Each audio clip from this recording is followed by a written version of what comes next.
have an amount for undetermined resolution, for unfunded resolution. You would have to agree on that. But and then if things were within the mandate, but not within the program of work that would come, as did happen this time round, there was a seed fund, not a lot of money, but enough to get things started, because once they get started, they can kind of roll off in a better way. There are other ways of doing it, of course, assessed contributions, et cetera, but that might get too heavy and complicated. And there may very well be amongst you and amongst my colleagues better solutions. But it's clear to me that it's a thing that we need to find the key to, so that this does not become an irritant or an upset to member states who rightfully would wish to see their resolutions implemented. So these were some just points that I wanted to make to be sure that there is an understanding. What we tried to do this time round for the UNEA 5, as resolutions began to emerge, we issued a technical note. You may recall there was a legal note, or whatever we call it, a legal section, a financing section, and a third section. My colleagues will tell me in a minute, their brains will go into overdrive now. But the budget section did say what would be the, there was a preliminary budget estimate. But of course, in negotiations, that budget estimate was probably not featuring. And so there might well have been some of those disconnects. So look, as we move forward, we from UNEP side are very happy to engage in a how do we find solutions to this, because I think that's an irritant that we need to take off the table, so that there can be no doubt whatsoever that there is no hierarchy or prioritization, but that member states' wish is our command on resolutions, but that there is a reality of a program of work getting approved and a set of resolutions that may not always find a harbor within the program of work in terms of the budget. So, Mr. Chair, Excellency, this is what I wanted to just mention. Obviously, very keen to have the presentation done by my colleague, and then to engage with member states as you see fit. Thank you. Thank you very much, Madam Edil. Thank you very much for your very clear way of putting things, regarding funding. Certainly is going to be a challenge, but we had to find a way, as you just referred to. So I thank you very much. With this, I'd like to give the floor to Mr. Tim Kasten, please, Director of Policy and Program Division. Tim, you are welcome. Thank you, Mr. Chair, and thank you, Inger. Let me start by being responsive to the ED's request. Yes, the technical notes have legal components, the costing components, and the relationship to the program of work. Those are the three main sections of those notes that you'll find going back to the UNEA. Good afternoon, again, distinguished representatives. I'm pleased to provide a short presentation on the UNEA Monitoring and Reporting Portal. The portal was requested from UN Environment Assembly Resolution 422 and was launched finally at the 7th Annual Subcommittee, 2 subcommittees ago, on 16th of October 2020. We are pleased that the portal has been a useful tool for many member states to keep track of not only the progress on UNEA resolutions, but also to provide a repository for UNEP's program performance reporting and quarterly reports. At the same time, we're encouraging even further use of the portal for member states and stakeholders to stay up to date on our progress.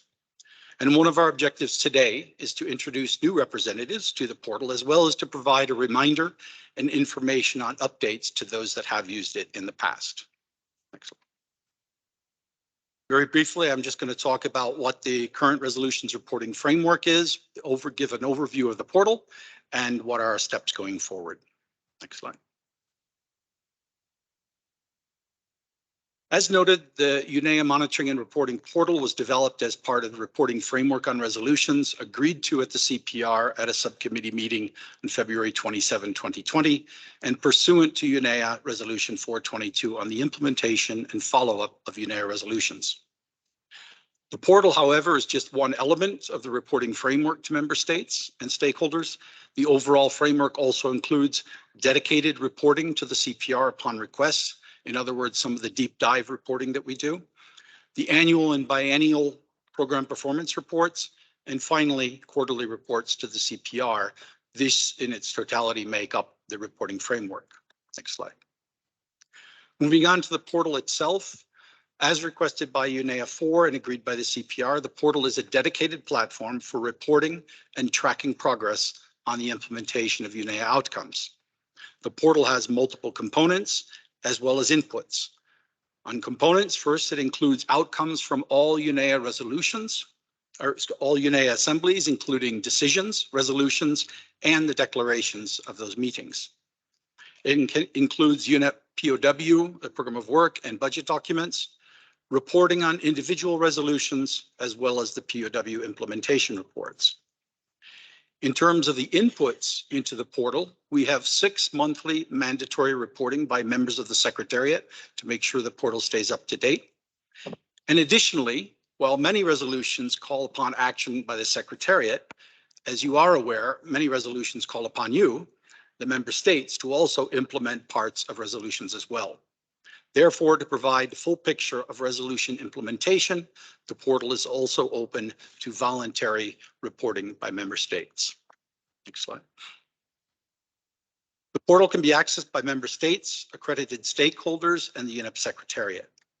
Member states and accredited stakeholders can directly access the portal using their registered email addresses or indirectly through the PaperSmart portal.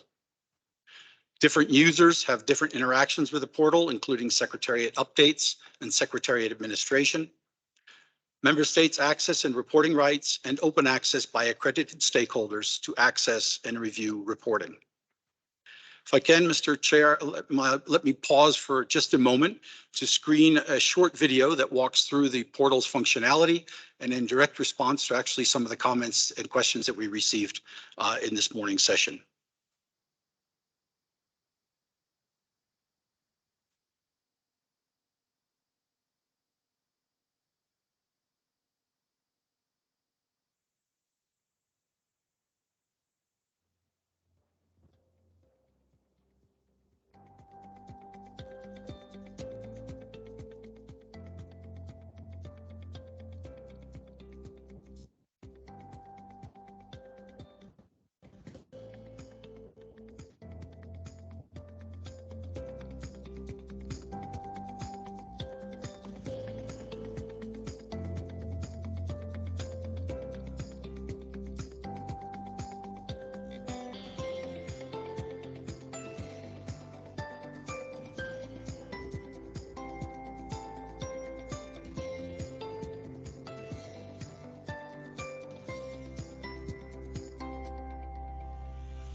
Thank you.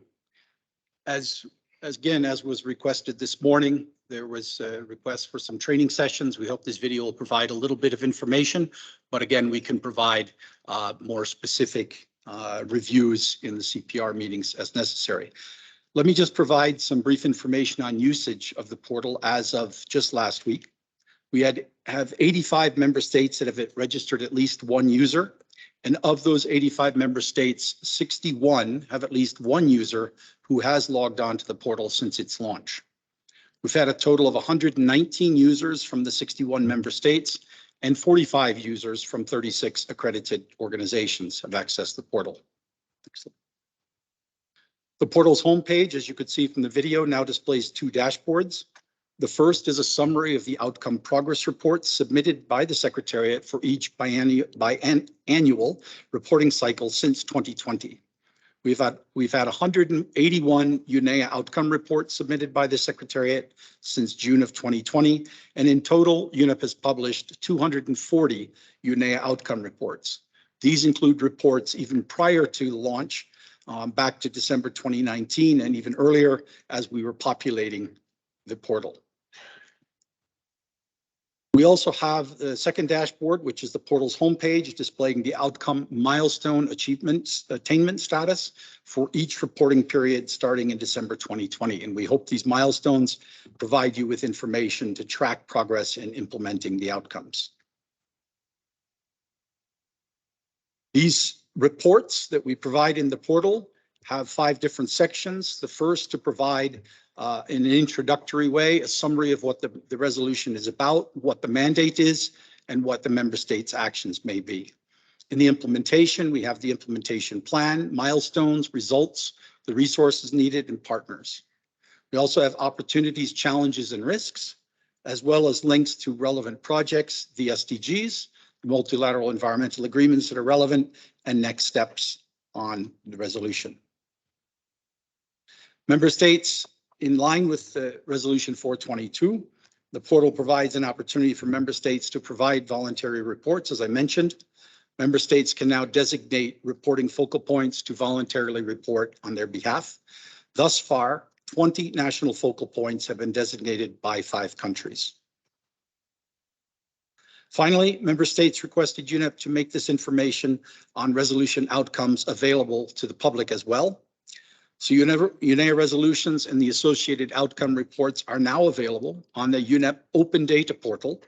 The Open Data Portal is a public platform that displays UNEP's projects and now resolution implementation to increase overall transparency in UNEP's work. And based on the feedback we've gotten so far on the portal, our next steps include to promote more comprehensive reporting. That is, Secretariat reporting is only part of the picture, and there's a need to expand voluntary reporting by member states. We want to further improve functionalities, integration, and aesthetics of the site, including the enhanced functionality of the resolutions reporting on the UNEP Open Data. We want to promote the use of UNEA Monitoring and Reporting Portal to strengthen support to member states. We also would like to use this to rationalize our reporting. We'd like to use to enhance the use of the portal and its reports to minimize additional written reporting on resolutions while maintaining the current practice of deep dive reporting to the CPR on request. We hope to discuss this particular issue a bit further on agenda item 8B on Thursday. We'd like to strengthen the data analytics of the implementation of resolutions and what causes one resolution to move ahead more quickly than another and what can be done to address these issues. We also hope that this repository of resolutions will help to enhance the design of future mandates by improving clarity on and implementation of existing mandates and avoiding potential duplication. And finally, to improve the analytics on usage, which we hope will help us to continually enhance the portal for continued use. Thank you, Mr. Chair. Thank you. Thank you very much, Tim. Very interesting and clear presentation on the portal, which I'm sure answers a lot of questions put up this morning by delegations. After this, I'd like to open the floor to delegations who would like to comment or suggest after this these presentations made by Tim and certainly over ED. Thank you. Delegations, you have the floor.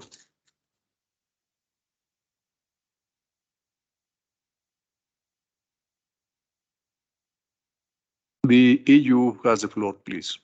Rasa, welcome. Thank you very much, Chair, and very good to see you on podium doing the job sharing. And thank you very much, Tim, for this presentation. Well, I think I will be very short. My instructions from member states actually say that the portal is very useful and we have to thank for all the information in it. However, myself, I'm not able to access the portal, and it's not even very easy to see where do I ask for help. So that's one thing, which I'm sure is possible to solve quickly. And the second point is, or question, do you also provide this information on the portal at the newcomer session? Because that seems to be one of the most important thing for the newcomers. Thank you.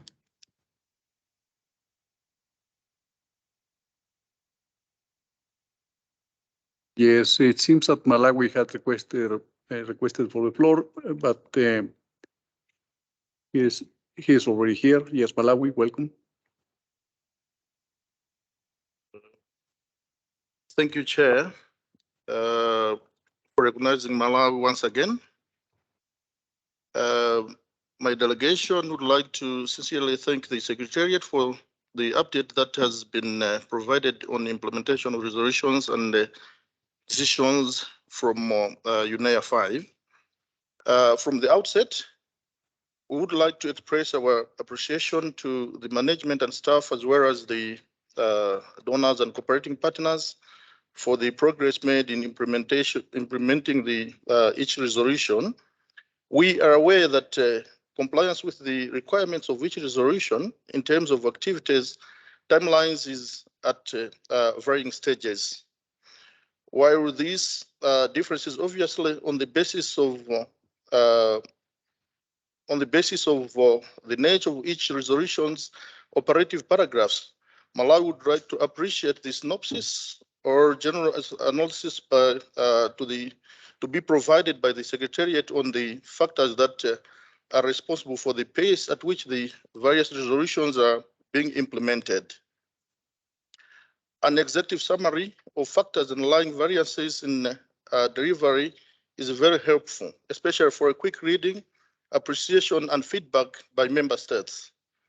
Having said the above, Mr. Chair, my delegation's attention is specifically drawn to the 3 resolutions that were sponsored by the African Group, namely on biodiversity and health, circular economy, and green recovery.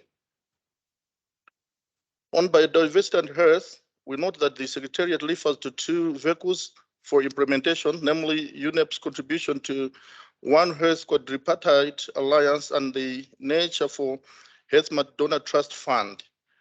However, we would like to receive information that speaks more directly, if not clearly, to the requirements of operative paragraph 1, 3, and 4.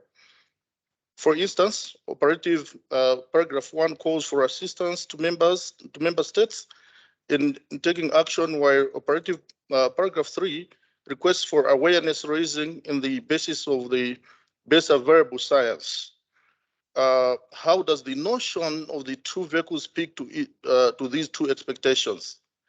Does it mean that these expectations will depend on the joint plan of action and the call for expression of interest? We would like to get specific responses on these queries. Or in our view is that the information provided under Resolution 5/6 of the document UNEP/CPR/ASC.9/9 in view of operative paragraph 1, 3, and 4 is not satisfactory and not very clear. Mr. Chair, on circular economy resolution with the longer title, we take note that the Secretariat is ably responding to the requirements of the operative paragraph 9 on collecting information. While awaiting the release of the report on the used heavy-duty vehicles, we would appreciate information on when in 2023 the report is expected to be released. Secondly, we would like to know which are the 3 main developed markets that are referred to, and furthermore, which are the recipient developing countries targeted in the study. It would be also useful to understand the factors that that led to the choices of these sites, both origin and destination. We look forward to the responses to these questions. Meanwhile, we certainly look forward to the recommendation section of the report. On green recovery, which two following negotiations at UNEA 5.2 took on a different title, we look like to express similar sentiments as done regarding the resolutions of biodiversity and health. We find that there is no clear clarity and linkages between the information in document UNEP stroke CPR stroke AS.9/3 and resolution 5/10 and the requirements of operative paragraph 3, 4, and 5 of the resolution on the green recovery. Once again, in our view, the information provided is not satisfactory and not very clear. We therefore request for the necessary responses from the Secretariat. Mr. Chair, as I conclude, let me make this point. We know that getting updates on implementation of these resolutions is through the CPR meetings. We understand that direct contacts with thematic leads or resolution coordinators, or whichever is correct, is another way. We would like, therefore, and in that regard, to encourage the Secretariat to take the lead in engaging with and be responsive to requests for engagements from regional or such related structures to provide information in a more intimate and personalized manner. In saying this, my delegation has in mind the African group in Nairobi, as well as the SADC group. The latter, that is the SADC group, which is one of the 5 regional economic blocks in Africa, has a non-active structure in Nairobi. Mr. Chair, I want to thank you most sincerely for the kind attention. Thank you so much. Thank you very much, Malawi. Next on my list of speakers is Netherlands. Please, you have the floor, Rudy. Thank you, Mr. Chair, and thank you to the Secretariat for this presentation. Indeed, we had similar difficulties of accessing the portal that was just indicated by our colleague from the European Union, and actually this raised the question. So apparently, for some member states that have security on their devices, it is not possible to access immediately. If you enter your email, you get access denied kind of message. But this is probably that we can overcome with the help of the Secretariat. But it did raise the question why this information is actually not publicly available. I can understand it for the section where member states or stakeholders are requested to upload information on their part of the reporting.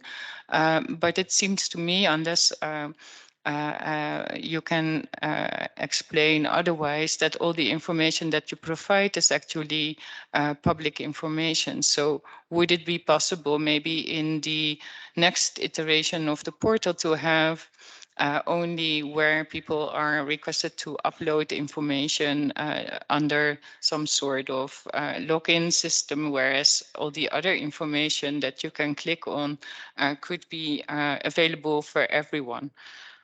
So that is one question. I also wanted to ask whether you have been able to follow how many member states so far have been using the portal, and besides your report on the information that has been uploaded by some of our member states, how it is used and to what extent you have information on that already. Also, do you envisage to reach out to member states at some point in time to get input to further, I don't know how you framed it, to further have it look nicer, increase its user friendliness, etc. And just to indicate that after we have received your briefing further on the implementation of the resolutions of UNEA 5, we might come back to this issue to put forward some further considerations where we make a connection with the next presentation on the agenda. Thank you. I thank you very much. The Netherlands, next on my list, I have Belgium, please. Welcome, Belgium. Yes, thank you very much, Mr. Chair. Good afternoon, everybody. I will be very short. I have some a pragmatic question and recommendation as well. As you know, and first of all, I also would like to thank the ED very much for her food for thought, her introduction to this part of the meeting. I think these really are issues we really should think about how to improve implementation of resolutions by connecting them better with the broader work of UNEP and the program of work emerging. So on the monitoring portal, I remember when we negotiated this resolution, it really meant as a tool to ease the work of UNEP and to streamline reporting and make it more easily available for member states, and to keep the overview of all of the resolutions that are being adopted and follow up on progress of implementation.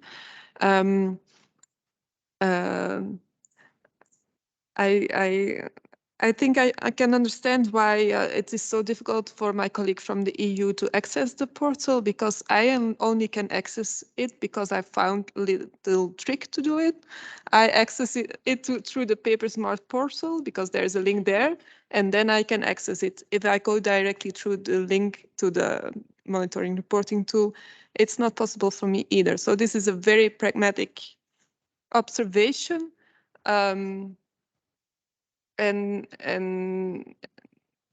so I think it's a very useful tool. It really gives a wealth of information on where you are. It's just a starting point. I take into account what you have said about projects to even improve it, but well, this is the first step. It has to be easily available to member states. And then so my recommendation would also be to have like on the homepage of UNEP, to have a link that is easy to find for all member states, because now, to be frank, you can only find the portal if you know where to look. So I think that's something that could be solved very easily. So thank you very much. I thank Belgium for your very interesting comments and questions. Next on my list, I have Switzerland, please. Welcome. Thank you very much, Mr. Chair. Many thanks to the Secretariat for all the work and for the very useful portal. I have to say that as a UNEP focal point, it helps me very much having a broad overview in a quick and efficient manner.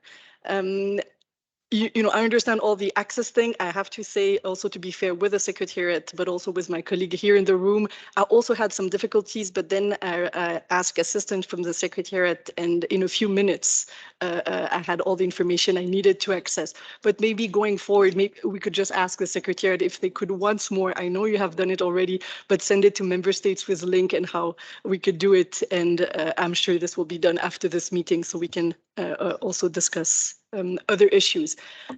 Also, our deep appreciation for the ED for being with us this afternoon. I think we very much agree with her that we also need to focus on solutions and find ways to improve the process, or maybe facilitate communication on the implementation of the resolution, including the funding. And this discussion is very much linked also to the relationship between the resolution and the program of work. I think it's also clear that for my delegation, we have now received, I think, as all other member states, received letters for almost all, if not all, resolutions. And it seems that there are funding gaps for almost all of them. And to be honest, we're not exactly sure how to go about this situation. One thing, and maybe it goes a little bit in the same direction as what the ED was saying, and sorry if I did not understand properly, but maybe it could be made clearer in those communication what elements of the resolution are part of the implementation of the work program and program budget, and what are new elements. Because, for example, and new elements that would not be covered, for example, by the environmental fund, and that would require specific extra budgetary funding. Because, for example, one of the resolution adopted at UNEA 5, GO7, I think this was clear that it was already part of the work program, its core work of UNEP. So we assume that this, and it seems to be the case, is part of the budget 22-23 going forward. But for example, if I take another example, if we look at the resolution on the sound management of chemicals and waste, there seem to be a huge funding gaps, but for us, it's not really clear because the resolution did not ask for many new elements. For example, we did not increase requests on the SAICM process, for example, or the special program. And it's not clear to us when we read the letter, which parts are part of the normal program of work and budget 22-23, and which would require special funding. And one last thing I wanted to say is technical notes in advance of UNEA resolution are a very important tool, including the budgetary estimations. And maybe we can also discuss going forward how to also make this clear on what is covered by the program of work, MTS, and what are new elements. But it's also very important, bearing in mind what the ED have said, that, you know, it's estimation, it cannot be like the full budget, because of course some elements remain unknown at the moment of when the technical notes are being written, but it's also important that it's somehow realistic. I think, for example, the ink process on plastic pollution was one of these cases where it was difficult for some delegations to understand how the budget could come from 15 million to 30 million. And even if the information we had were similar, you know, the facts were basically the same, 1 prep meeting, 5 ink, and a secretariat. And for us, it was difficult to understand how we could go from 15 to 30 million. And it's not only an administrative issue, it's because at that time we were already planning for budget. And I think it would also have helped the secretariat if member states were in a position to better prepare for the amount that in fact was needed. I will come back later this afternoon. I think we'll have time to discuss more thematic resolution, but I will stop there for now. Thank you very much. Thank you very much, Switzerland. Have next on my list the Czech Republic, please. Welcome. Thank you, Mr. Chair. First, I would like to align ourselves with the statement of European Union and also with the remarks made by colleagues from the Netherlands, Belgium, and also thank you very much, colleague from Switzerland, for the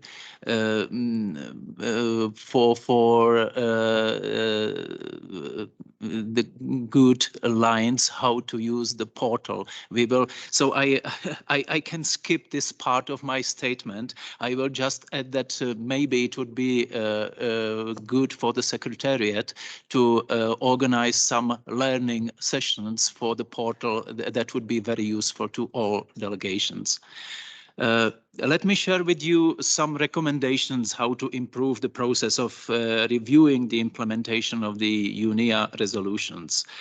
At this stage of implementation of the UNEA 5 resolutions, it might be useful for the overall implementation of Programme of Work 22-23 and Midterm Strategy 22-25 to have a clear affiliation or link of the UNIA 5 resolutions to the specific sub-programs and their outcomes with elaboration of performance indicators, targets, units of measure, data sources, as well as with financial requirements by funding sources, including human resources requirements by funding category. This can help not only with reviewing the process of implementation, but can be a motivation for the engagement of UNEP member states in implementation, including in funding. This might apply also to future negotiations, even at the stage of drafting them by the UNEP member states with technical support of the Secretariat, and in particular at negotiation stage at CPR, OECPR, and at adoption at UNIA 6, as midterm strategy will be still valid in 2025, and the potential adoption of new resolution might be reflected in final negotiation of program of work and budget for 24-25. Let me share a few words with you regarding the resolution 5/11, enhancing circular economy as a contribution to achieving sustainable consumption and production. In the Czech Republic, we are already in the phase of implementing national strategy plans for circular economy, and we are ready to share our experience and findings with the UNEP member states, using also the platform of the Environment for Europe Batumi initiative. In the preparation of the key strategic document, Circular Czechia 2040, adopted at the end of 2021, we used consultations with national and international experts, including also OECD and the European Commission. The result is a comprehensive document which sets out 10 priority areas of circular economy on national level to ensure effective transition of the economy to the circular model until the year 2040. Thanks to the simultaneous implementation of this circular legislation, for example, the Single-Use Plastics Act or new law on waste, we can already see the positive outcomes of actions we take. There are numerous examples in research and science, policymaking, private sector and non-governmental organizations. It is still a long way to go before we reach a fully circular model, but I am not afraid to say that we have already made a few important steps forward in this endeavor. Thank you, Mr. Chair. I thank you very much, the Czech Republic, for your comments. Next on my list, I have Morocco, please. Morocco, welcome. Thank you very much, Mr. Chair, for giving my delegation the floor. And first of all, I would like to thank Madam Executive Director for her important remarks on this very agenda item. And we value as Member State her presence with us and her regular interactions with Member States in order to respond to their concerns and take stock of their suggestions. So thank you so much. My delegation would like also to thank the team of the Secretariat for the update provided on the status of implementation of UNIA resolution, including the resolutions adopted during UNIA 5. Starting with the portal issue, and I seize this opportunity to thank Madam Edie for letting us know that organizing training sessions as requested by the Africa Group is possible as per previous practice. My delegation has also experienced difficulties accessing the portal since it has been launched, and also, my delegation, which is based in the capital, has also the same trouble accessing the portal.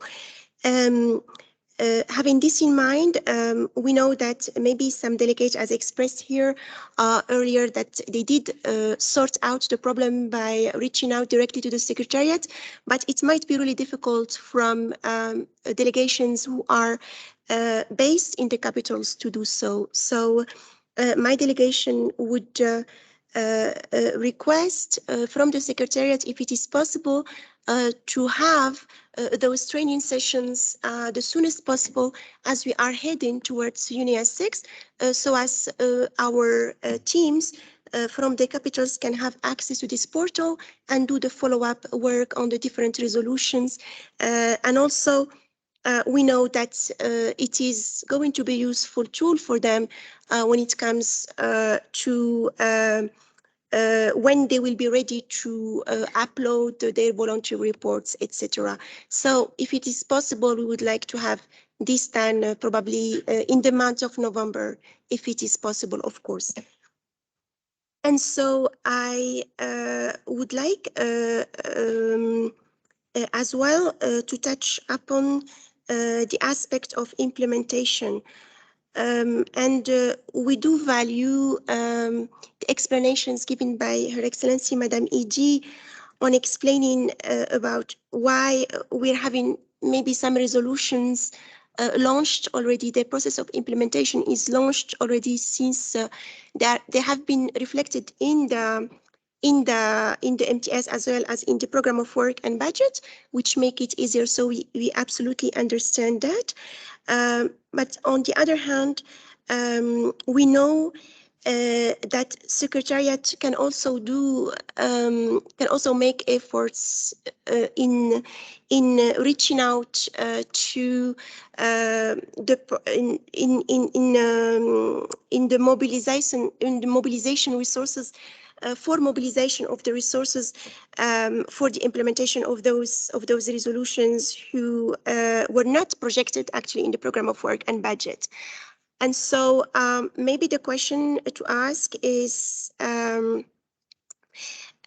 what can maybe the Secretariat give us, because we know, for example, when we read the presentation, when it comes to the resolution, for example, on animal welfare, we know that the Secretariat had made already some efforts in order to secure some funding for the implementation for that particular resolution. But then it's not always easy because we know that it needs a lot of contact. It needs to identify the partners to be able to get those funding. Maybe we can have from time to time during the subcommittee meetings some updates on the efforts or the strategy that the Secretariat will be actually using in order to seek in those funds.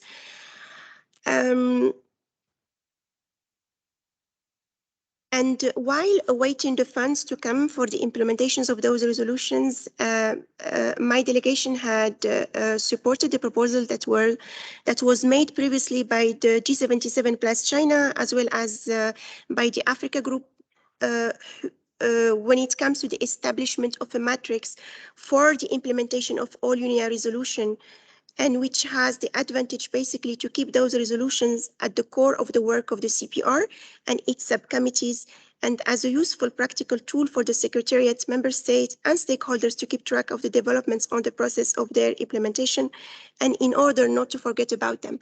So we have requested, I believe this, during the previous subcommittees and CPR. We would like to have a reaction from the Secretariat with regard to these proposals from those two regional groups. And we know that portal is very useful, but we also want to have this kind of chart that will be also as a tool to have to keep track of those resolutions in order not to forget about them. And I think the Secretariat have used this kind of matrix when we were preparing for the UNEA resolutions, and they proved to be very, very useful when we were preparing for the negotiation of the resolutions. So we would like to use this model when it comes to the implementation of the resolution. So I think that will be it. And thank you so much for listening to us. And thank you very much for the presentations and for the response. Thank you.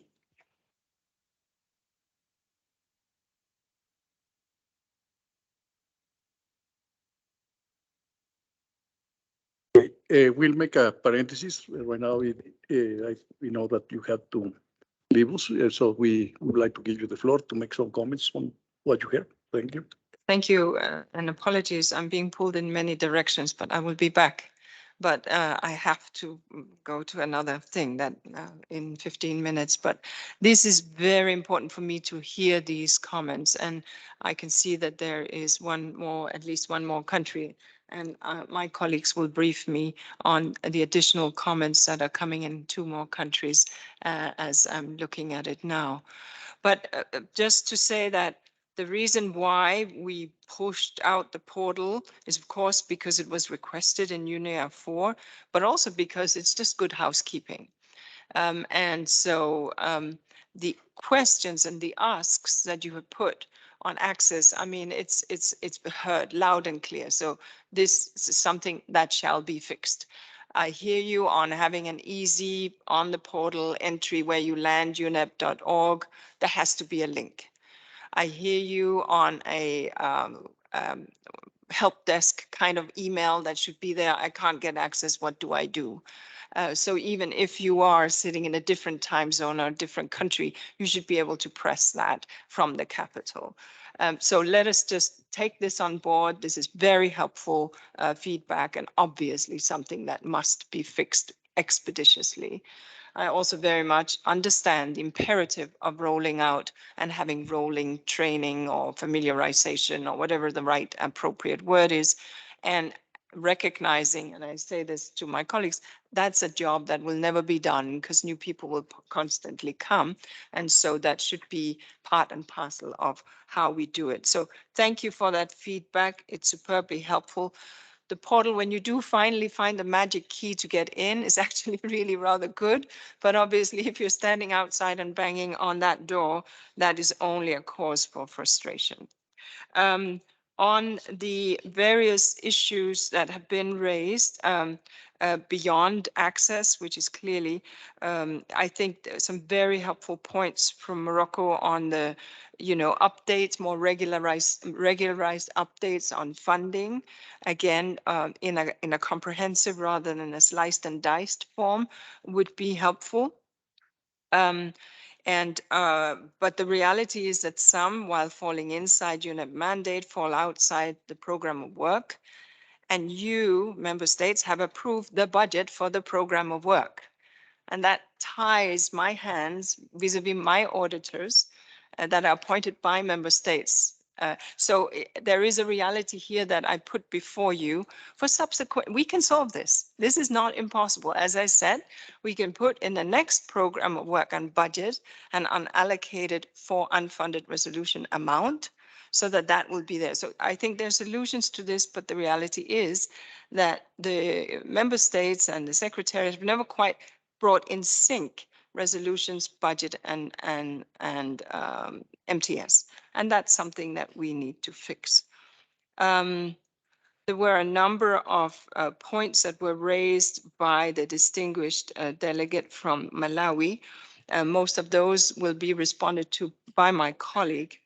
But suffice is to say that on the biodiversity of health and health, I want to stress that there's hardly an issue that is more important when we look at that interlinkage. And I'm very happy that that resolution was indeed there. I think COVID taught us as a humanity an enormous amount of information and opportunity for proactively dealing with this. But the fact is also that the world was unprepared.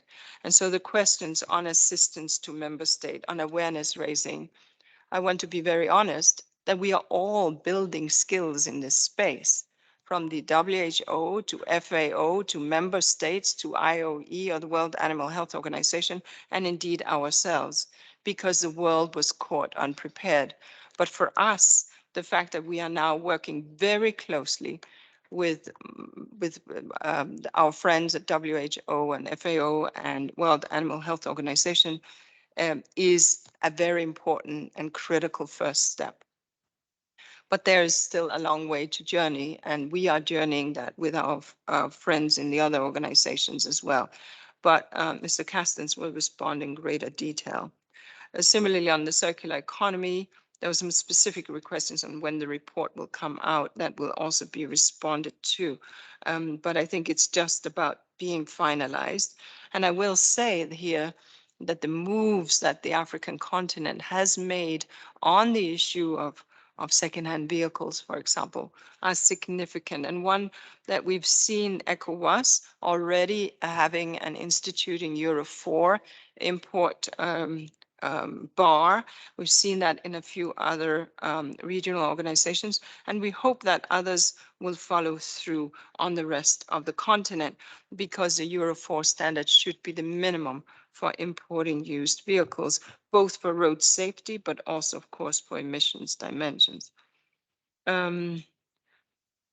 I think it was very helpful to hear from the distinguished delegate from the Czech Republic on the domestic actions and lifts that are being made on circularity. As you rightly say, this is not easy, but something that will require continuous effort. And we salute those countries that are already leaning in on circularity, sustainable consumption and production, ensuring that that is something that is part and parcel of government program. To the distinguished delegate from Switzerland, thank you for the comments, as well as for telling us that we did respond, but we need to do it regularly and more with greater ease. But also you observe the funding gap for almost all resolutions. Indeed, therein lies the challenge. Therein lies the challenge that we're facing. You also observe how can we, when we only have very initial ideas of what a resolution will look like, get as close to the full cost as possible, probably referencing there the INC, where we did not realize there would be 5 sessions, etc. The complexity of how it then was finally decided. How can we get better at that? I think it lies in early dialogue, allowing the Secretariat inside, not to influence, but to understand what is the vision of member states as they confer on the drafting of these resolutions. Because if we don't have a little bit of a finger on the proverbial pulse, it is very hard for us then to gauge what the cost and the level of effort will be. Some resolutions and member state let us inside those conversations so that we could be better, and others, for whatever reasons, that was less feasible. We are here to support, not to influence or manipulate. So to the extent that we can be of help in this regard, that is what we would seek to do. With that, Mr. Chair, if I may hand it to my colleagues for the specific questions and answers. Thank you very much. Tim, you have the floor, please.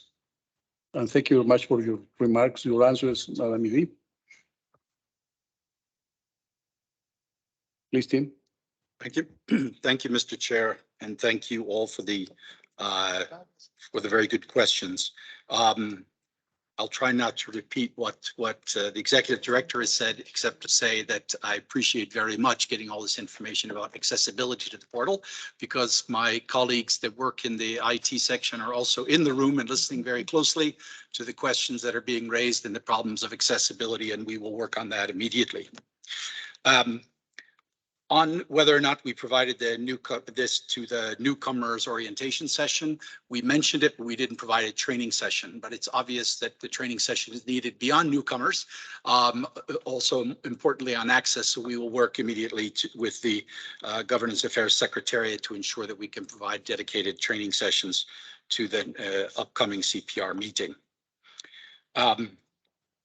Let me respond to a few of the questions, and thank you very much, the representative Malawi, for the very detailed questions, and we appreciate you looking very closely at what we've been doing in this regard. First of all, on the issue of UNEA 5, Resolution 6 on biodiversity and health and the progress we have on paragraph 1 of that resolution. UNEP has joined now the quadripartite One Health Alliance, and we've contributed to the Alliance's joint plan of action. And the joint plan of action has provisions for the activities of paragraphs 1A through 1D. UNEP's Governance Affairs Office has also organized a webinar to brief members of the Committee of Permanent Representatives on the Joint Action Plan in June 2022. We contributed to a series of meetings and activities in the Asia and Pacific One Health Quadripartite Alliance Coordination Group, which contribute to activities of paragraphs 1A through D. The next step is to design the implementation framework for the joint plan of action. At a side event of the CBD COP, we will present objectives for the Nature and Health Trust Fund, and will respond to the requests listed above, and more specifically, raise awareness and foster new collaboration. We are participating in a joint scoping exercise looking at One Health information systems for better prevention, detection, surveillance, and response with the quadripartite One Health Alliance under the auspices of the G7 and G20, and a report is anticipated on that in early 2023. A couple of more still in this paragraph. UNEP has been participating as an observer and providing technical inputs to the WHO-led international negotiating body for the new pandemic treaty under negotiation to ensure that the environment dimensions are fully considered in this treaty. And finally, the full implementation of our work on One Health, including the action points under this resolution, will request significant capacity in-house. UNEP is in the process of creating the necessary staff positions, and we hope that this increased capacity will benefit the implementation of the activities that have been raised. On paragraph 2 of this same resolution, the One Health Alliance Joint Plan contains provisions to raise awareness on the linkages between biodiversity loss and disease, and also on the need to invest in nature and ecosystem services. The activity is also covered under the Nature for Health Multi-Donor Trust Fund, which has just been launched. It just launched its expression of interest and is currently reviewing proposals.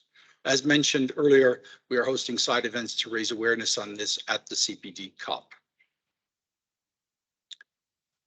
Regarding Resolution 511,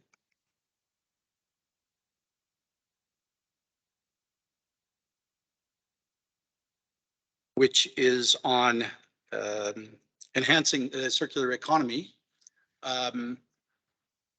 We have three, in regards, again, to the questions from Molly, the three main exporting markets of light duty vehicles are in the European Union, Japan, and the United States, South Korea being the fourth. UNEP is developing its first report on used vehicles. And this is upcoming. We need to provide a few more case studies in this, and it will soon be published. In regards to resolution, trying to keep track. Yes, 510 on green recovery.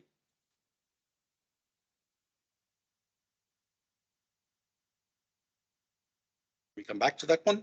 Let me mention briefly the issue that was raised by Switzerland on resolution 5.7 for SICAM. It is a continuation of representation costs. The SICAM Secretariat is extra budgetary, and so there is a funding gap. We are looking now for 1 to 2 years of extra budgetary funding for staff and costs of the SICAM program of work until December 2023. Be happy to provide more detailed information on that resolution a bit later. And yes, on resolution 10 on green recovery, also response to Malawi's question, UNEP has been scaling up our support at global, regional, and national levels to deliver on the resolution's mandate and embedding a resilience framing to the green recovery support provided to make sure that member states' economic development and environmental objectives are not affected adversely by the rapidly deteriorating global macro outlook. At a national level, the work on the sustainable budgeting approach with the University of Oxford is, for example, helping to provide policymakers with the evidence base for identifying policy opportunities which can produce both economic development and environmental sustainability, and ensure that public finance is aligned in the most effective and efficient manner with sustainable, resilient, and inclusive post-COVID-19 recovery. It was recently endorsed in the official communique produced at the pre-COP27 meeting of the African Ministers of Finance, Economy, and the Environment. Let me respond to just a couple of other issues that were not related to access to the portal, because we very much have taken those issues on board. We are looking to see whether or not we can make the entire portal available to the public as it is. It is linked to some databases that are internal to UNEP, so we just need to see how we can make that happen. As noted, it is already on the UNEP Open Data Portal. And I think you shouldn't have as many problems to access that at least. But you can take a look there, but all the reports of the resolutions are there and that portal is open to the public. In response to the other question from the Netherlands on the information, whether or not we can provide additional information on how it's being used. As I mentioned, one of the improvements we want to make is on the analytics of use, and we can take a deeper look at how we can determine beyond just access to the portal as to whether or not what is being looked at and how we might be able to improve those particular aspects as well. To the Czech Republic, thank you very much as well. The comments already raised by the executive director. And we're very pleased to hear that you're implementing Resolution 511, and we look forward to any reports you can add to the portal once we provide you access so that you can upload your implementation as well. That's very helpful. And to Morocco, thank you very much for the very detailed comments and requests. We would like to take a further look at the requests that have come from regional groups in terms of providing a better basis for tracking the resolutions. What I would suggest is that we move toward these capacity building sessions and we present the portal in dedicated sessions of the CPR, that we could bring those comments to those meetings as well, so we can use those opportunities to not only inform how the portal works, but we can get more information from all of you as to how you would like the portal to be designed so that we can provide you with the information you need. And I take note of the ambassador from Algeria who mentioned in her opening remarks as well some comments about the portal, and we took note of that. And so we would like to use those continuing opportunities to make improvements on the portal. So, Mr. Chair, I think I've hopefully answered all the questions. If I've missed any, happy to go back. Otherwise, thank you very much. Yes, thank you very much, Tim. We still have some other countries requesting for the floor. I would like to give the floor to them, and then we'll wrap up and continue with the next point of the agenda. So we have Indonesia, please. Indonesia, you are welcome, Dani.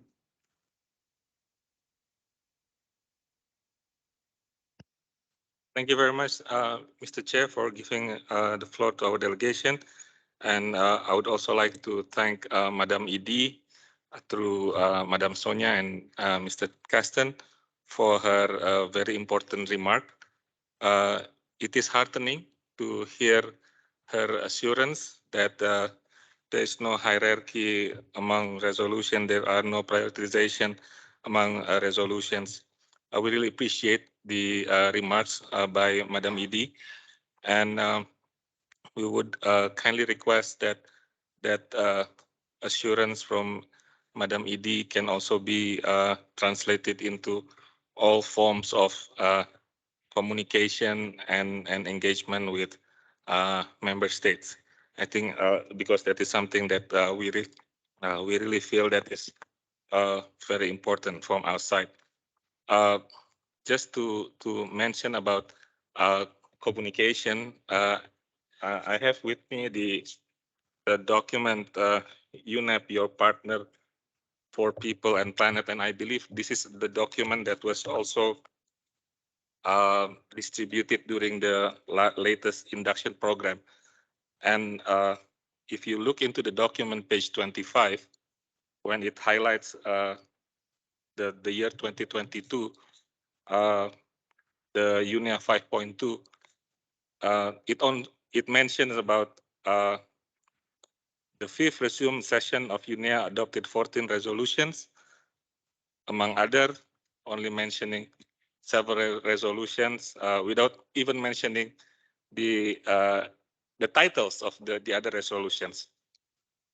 For us, perhaps, who are already here for quite a while, we already know the message. But for person who read this document for the first time, it may create a different message.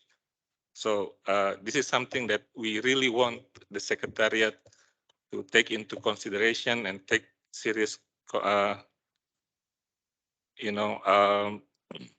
consideration about this so that the message that was sent from the Secretariat really reflect what the assurance from Madam Edie just mentioned right now. That's just one example. I'm sure that colleagues from the Secretariat take a good note on this. And then I would also like to thank Mr. Kasten for the presentation of the portal. This is very important for us. Like some other delegation, my delegation also faced some difficulty in the beginning, but I would like to thank the colleague from the Secretariat who have helped me to access the portal, and I have seen the portal now. I'm able to look into all the resolutions and everything, and I have to say this is a very good portal. A lot of information, of course, for us, it's a bit difficult in the beginning to dwell into the details of the portal. So if there is any familiarization session or training, etc., it's very much welcome. But I must reiterate, it's very good portal. I have to say, I really appreciate it. Another thing, just want to react on previous remarks on the technical notes on resolution. Madam Edie mentioned some about technical notes, and also I heard some other previous delegates also mentioned about technical notes. For us, technical notes on resolution 5 in UNEA 5.2 was very useful in terms of connecting the content of the resolution to the program of work, to the medium-term strategy, in the connection with previous UNEA resolutions, and connection to bigger context. Our delegation concern is only about the budget section in their technical notes, because in our opinion, in our view, it should not be there. The budget estimate should not be in the technical notes, because the technical notes was produced before the negotiation had taken place. And if you look into the rules of procedure, Rule 31, paragraph 2, it mentioned that the UNEA shall take into account the estimate referred to in paragraph 1 before adopting any proposal involving expenditure. Before adopting, so not before negotiating. And I think this practice also takes place in New York, where all resolutions were discussed in terms of substance first, and then the PBI aspect were discussed in Fifth Committee before it was taken to GA for adoption. And I recall during one of the evaluation session after UNEA, there were some questions about this budget. How come the budget differ from the first estimate to the last calculation? And of course, it happens because of the negotiation process. There are some additional paragraph being put into the text, or there are some paragraph that were taken out of the text, which bring budget implication. So the budget estimate in the technical note, in as much as it is useful to provide initial setting or initial estimate, but it also provides a false sense of certainty, because it was produced before the negotiation process, before the text was even debated among member states, which may amend the substance and may change the budget estimates. We have set this in the last annual the previous annual subcommittee, and we are saying this again in this year's annual subcommittee. We believe that the technical note is very important, very useful, but not on the budget estimates, because again, just want to reiterate, it creates a false sense of certainty about the budget estimate about that particular resolution. Thank you very much, Chair, for the opportunity, and I apologize for taking the floor a bit longer. Thank you very much. Thank you very much, Indonesia. Next on my list of speakers is Peru, Brazil, then Netherlands. So we'll continue with Peru, please. You have the floor. Thank you, Mr. Chair. Good afternoon, Excellencies, colleagues, ladies and gentlemen. Since it is the first time my delegation takes the floor, I would like to start by thanking the Executive Director and the Secretariat for organizing this meeting, preparing the working documents, and allowing such broad participation. As a country rich in biological diversity and highly vulnerable to the adverse effects of climate change, as well as to the ever-growing problem of pollution, Peru is fully committed with the implementation of the 2030 Agenda for Sustainable Development, the MEAs and UNEA resolutions. On this particular agenda item, I would like to thank the Secretariat for the very informative remarks and background documents. Peru takes note with appreciation the advances made on the implementation of UNEA 5 resolutions, especially of Resolution 514 on plastic pollution. Peru, as a nominated member of the INC Bureau, reaffirms its commitment to be an active actor and facilitator during the negotiations of the future legally binding instrument. My delegation looks forward to the first session of the INC and the multi-stakeholder forum at Punta del Este in 1 month. Peru is convinced that the treaty must be as ambitious as possible with a robust institutional framework and equally ambitious means of implementation. During the first session of the INC, the elaboration of the international treaty should remain the primary focus and should prioritize advancing of substantial issues as much as possible. Furthermore, Peru notices with optimism the significant advances made on the implementation of other UNEA resolutions, including the establishment of the Science Policy Panel on Chemicals, Waste and Pollution, nature-based solutions for supporting sustainable development, and the Global Environment Outlook process.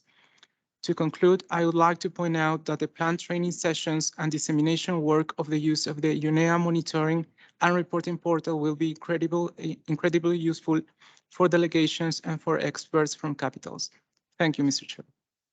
Thank you very much, Peru. Next on my list is Brazil. You are welcome, Brazil. Thank you, Mr. Chair. Good afternoon to all. Firstly, I'd like to make my comments on the presentation on the portal, which was very useful. In all fairness to the Secretariat, we had received a complete user manual, but in the lead up to UNEA, and perhaps that's why the information was lost, because we were negotiating so many resolutions back then. But it's very good to have this presentation again, and it will be very helpful as we move forward. Mr. Chair, the Secretariat has provided us over the past days with lots of information and updates on the resolutions. We have received many letters, and we would like to respond to them substantively. So starting with Resolution 5/11 on enhancing circular economy as a contribution to achieving sustainable consumption and production, we would like to reiterate, as before, the importance of respecting the spirit embedded in the text, which recognizes multiple pathways to sustainable consumption and production. And indeed, here I'd like to digress that this diversity of methods was acknowledged in the Global Strategy for Sustainable Consumption and Production 2023-2030, which was recently approved by the board of the 10 YPF-FP. And I'd like to point out to a specific paragraph of this global strategy, which clearly acknowledges the benefits and importance of bioeconomy, recognizing that the sustainable management and use of biodiversity resources and related services not only lead to the conservation and restoration of natural ecosystems, adds value to biodiversity-based products and services, but also contributes to the social and economic inclusion of often excluded local and indigenous communities in sustainable and innovative business models. We believe this is an important step as we tread different pathways for SCP. On Resolution 5/10, we recall that the original title, Green Recovery, was consensually modified to, and I quote, the environmental dimension of a sustainable, resilient, and inclusive post-COVID-19 recovery, end of quote. That decision resulted from the understanding that recovery after COVID-19 undoubtedly has to take into consideration the socioeconomic impacts of the pandemic. This understanding could not be adequately conveyed by the expression, for instance, green recovery, and we would expect the Secretariat to be guided by this UNEA resolution in its further communications. On UNEA Resolution 5/6 on biodiversity and health, we have seen the interest raised in this plenary by other delegations because there have been lots of recent developments, such as UNEP joining the Quadripartite Alliance for One Health and the elaboration of the Alliance's joint plan of action. Nevertheless, we do realize that no consultation has taken place with the CPR. We do understand that there was a seminar of an informative nature, multi-stakeholder, organized outside the setting of the CPR, but we do encourage the Secretariat to have a more formal consultation with the permanent representatives. On Resolution 5/5, on nature-based solutions for sustainable development, we do look forward to the intergovernmental consultations to support its implementation. Bear in mind that the resolution presents an agreed definition.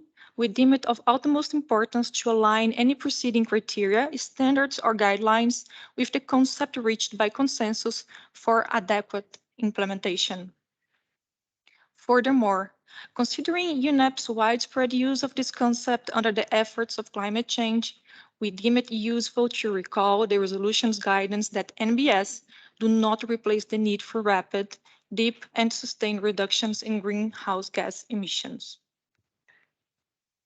Finally, on Resolution 5/13, entitled Due Regard to the Principle of Equitable Geographical Distribution, in accordance with paragraph 3 of Article 101 of the Charter of the UN, we notice a focus on what is reported as the Young Talent Pipeline Initiative.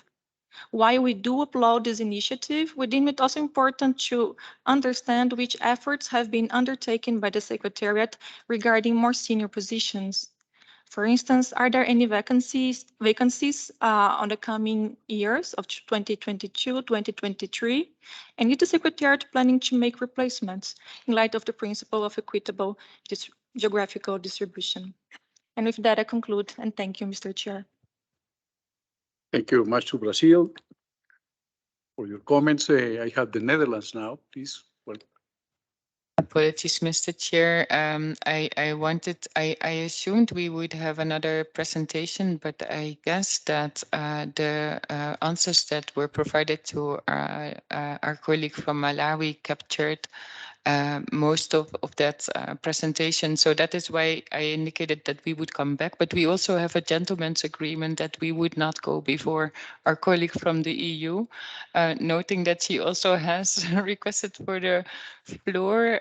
If you can confirm that we will not have another presentation under this agenda item, I will pull back and then come in later when our colleague has made her intervention. Thank you.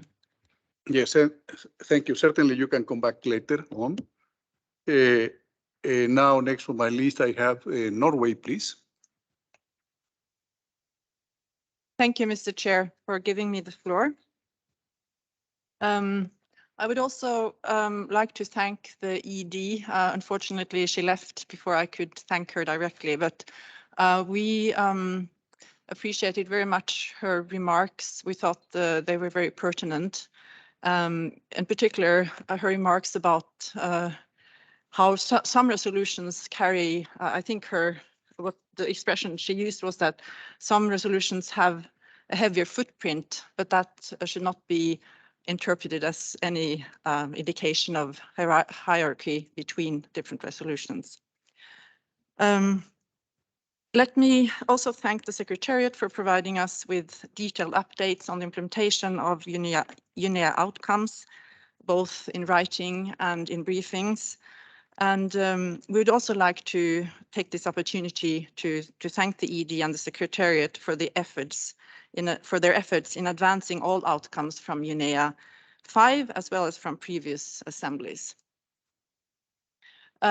Regarding the letters that were mentioned or referred to earlier today by Switzerland, we would like to, and others, we would like to support the comments made by Switzerland. We had some of the same questions. We found the letters very useful. We appreciated the ED's comments about the timing of the letters, but we do note that it would have been helpful if they had been distributed a bit earlier to allow member states to properly review them before the start of our meeting this week. As a general comment, and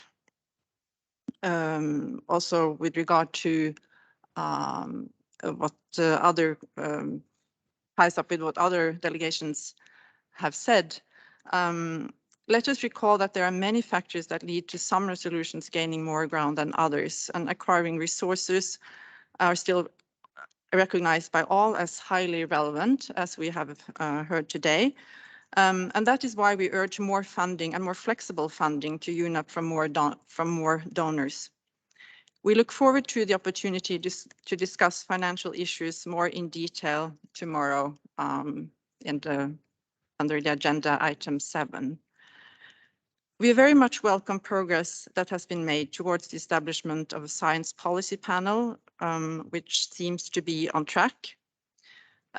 We would like to underline the important role played by the Secretariat so far, and that your work on the panel must continue in a clearly prioritized way.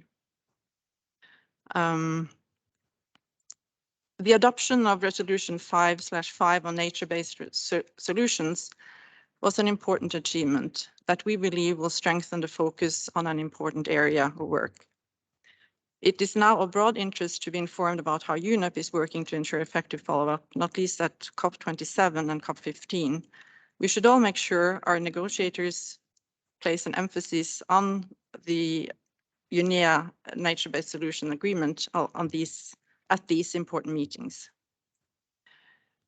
Finally, we have already commended the important work UNEP is doing to support the work on the Global Plastics Agreement and the preparations of the first negotiating meeting in Uruguay next month.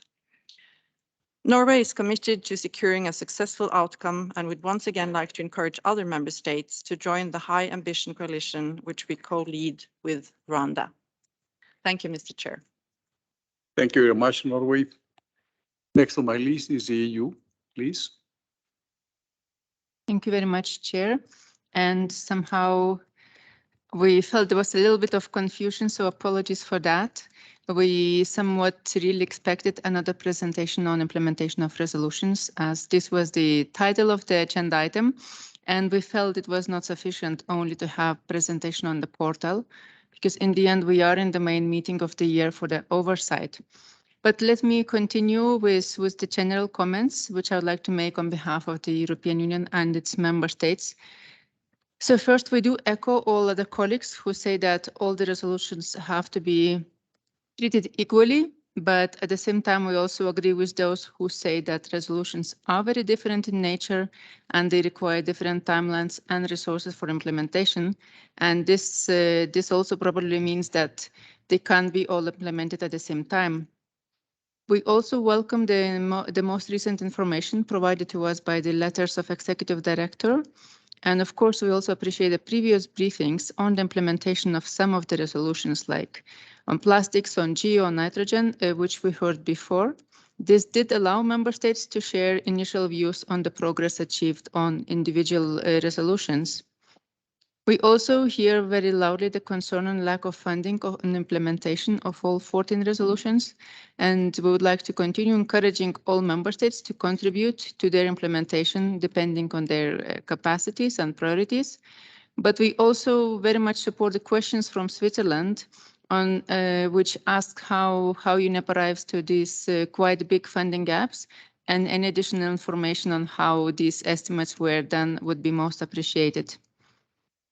And then a few more questions. So as I said, we would be very interested to hear like a couple of slides of presentation showing how resolutions fit with certain subprograms of MTS, because some of them indeed fall within relevant subprograms.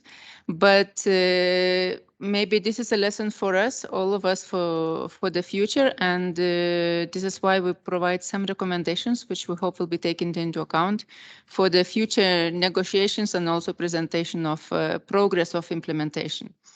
So 3 points on that.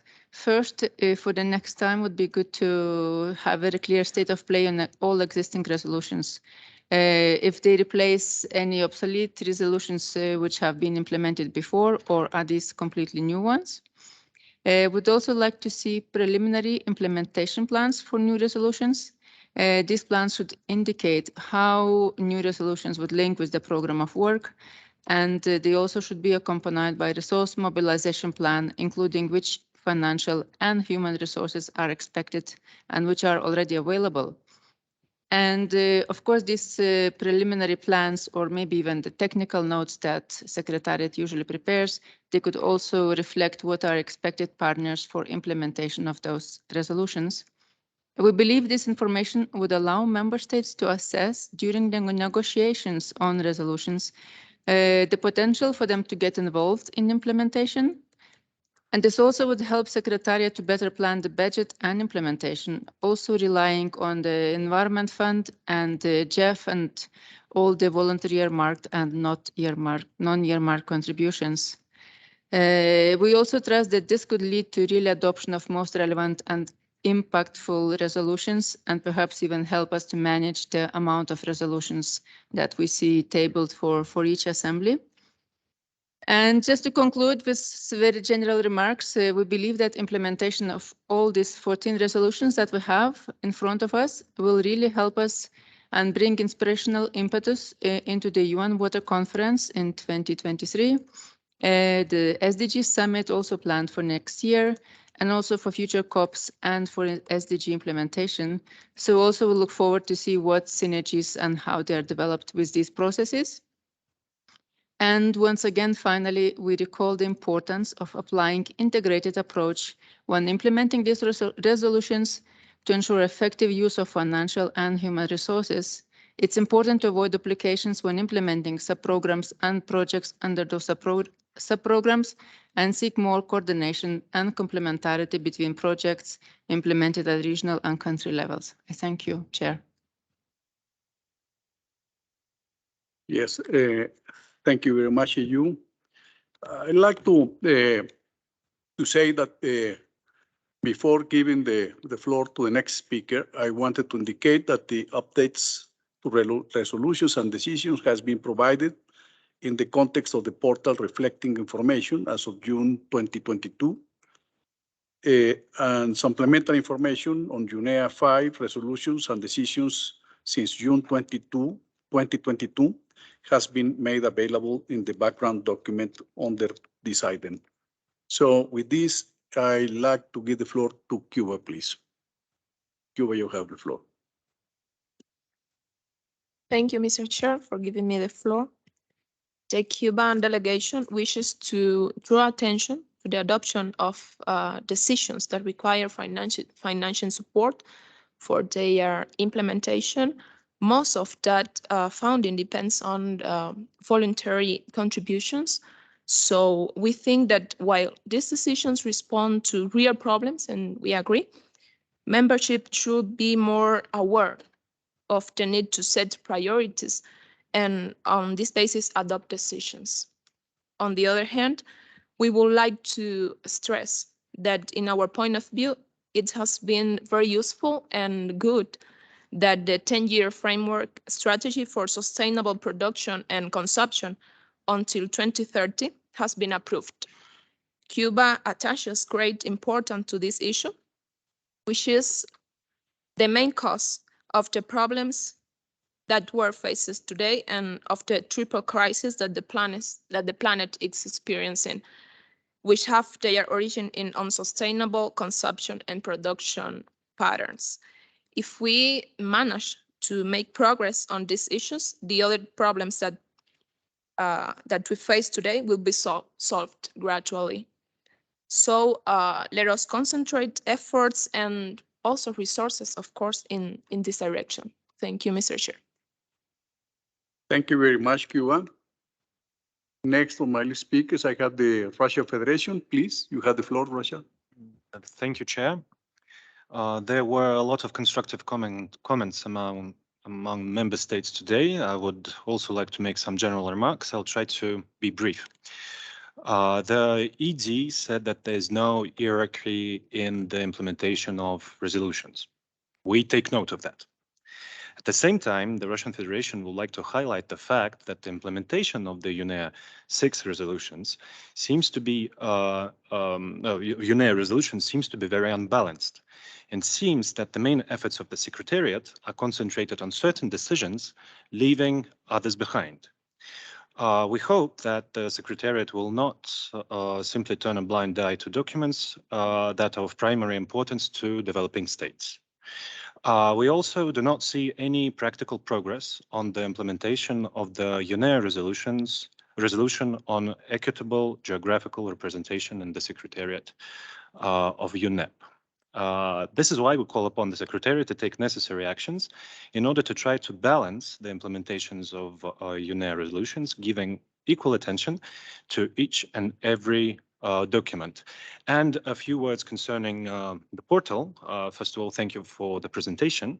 And there's one small proposition. Maybe the Secretariat can send to member states the exact instructions with step-by-step actions on how to get access to this important instrument. Thank you. I thank the Russian Federation for your comments. Next on my list of speakers, I have Switzerland, please. Switzerland, you have the floor. Thank you very much, Chair. And we believe it is undisputed that all resolutions approved at UNEA 5.2 needs to be implemented. But I think also echoing what the European Union said, it's also a fact that the resolutions are also very different in nature. And we cannot accept that they would advance at the same time or require the same type of resources or processes. It's one thing to implement a resolution on circular economy, which has also different processes. It is another to set up, for example, an intergovernmental negotiating committee. Having said this, let me share a few thoughts on some of the resolution following the numbering of the resolution and not indicating a particular hierarchy in terms of interests or priorities for Switzerland. Concerning resolution 5.4 on sustainable lake management, we had a question because it seemed that in the recent letter we received from the ED, there's a mention of UNEP's intention to create a knowledge hub on lake management research. And we would be interested in having a bit more information as we didn't believe that this was requested through the resolution. We also want to recall that the resolution stresses the importance of coordination with relevant convention. So we believe it's also very important that UNEP works closely with, for example, the Global Convention on the Protection and Use of Transboundary Watercourses and International Lakes. We also believe that the close cooperation would allow for a cost-efficient way of working and also making sure that the UNEA resolution could be implemented using some existing resources and expertise. Moving on now to the resolution 5.8 on science policy panel. We first want to thank the Secretariat for their hard work in setting up the process. We believe it's very positive how relevant stakeholders, such as the WHO and other organizations, reacted to the resolution and are ready to engage the process. It's very important that we keep this momentum.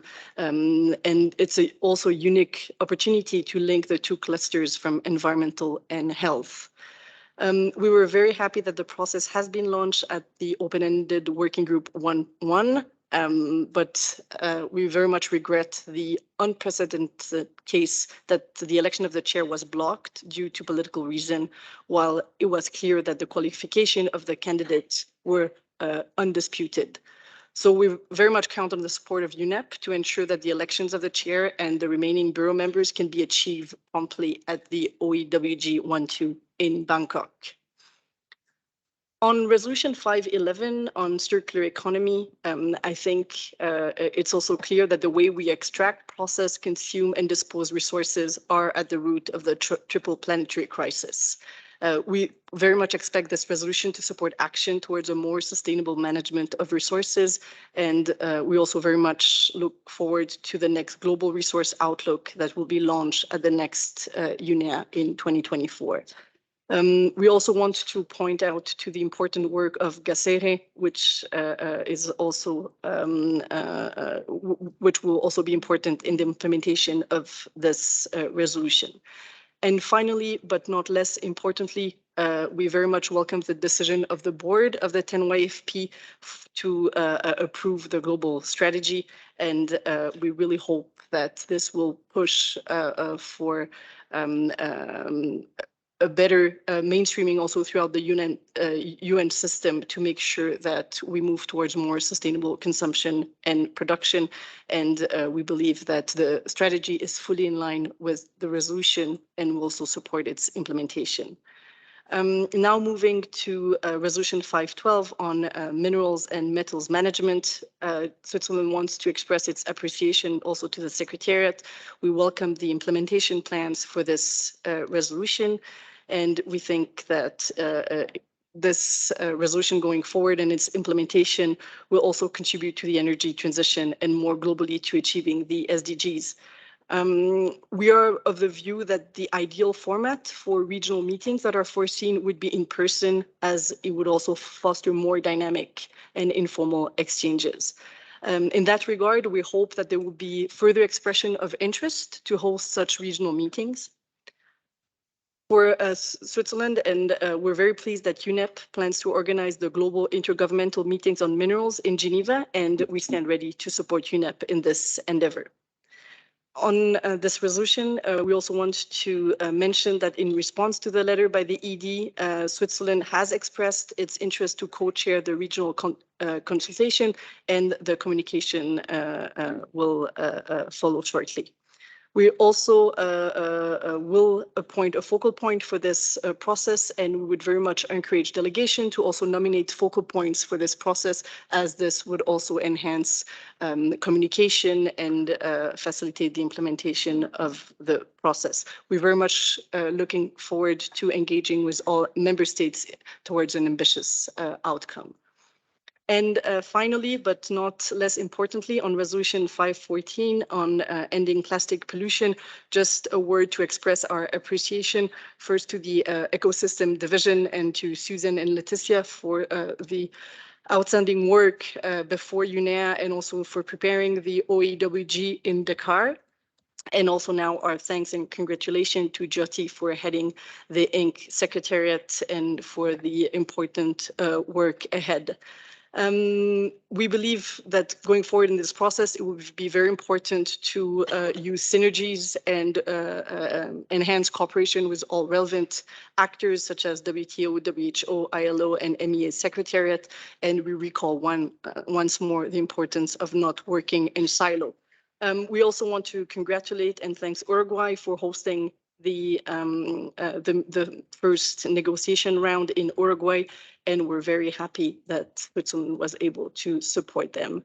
I will end here. Thank you very much, and thank you for your patience. Thank you very much, Switzerland. Next on my list is Canada. Please, Canada, you have the floor.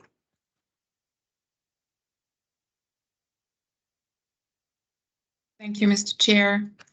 I would like to join others in appreciating the presentation on the portal and the reflections from the Executive Director on the resolutions.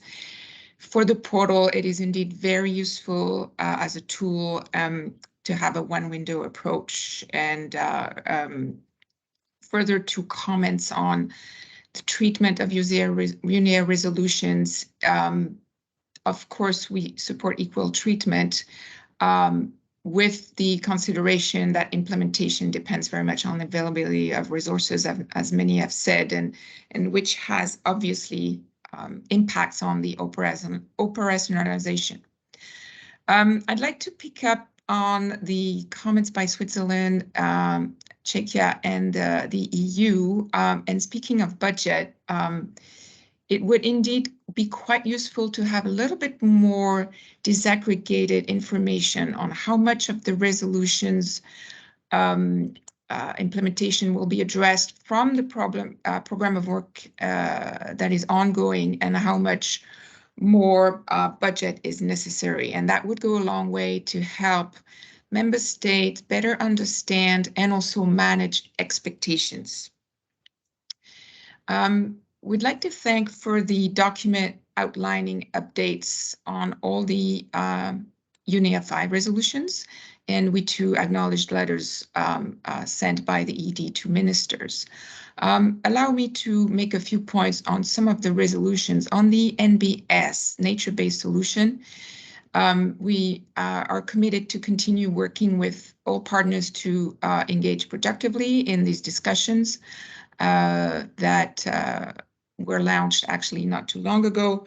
And this year, we keep witnessing in some fora the ongoing disregard by some of the NBS resolution, including the definition previously agreed to at UNEA. And we'd like to caution that this sets a bit of a dangerous precedent and risk undermining negotiations of future resolutions here at UNEP for UNEA, but also at UNGA and other fora.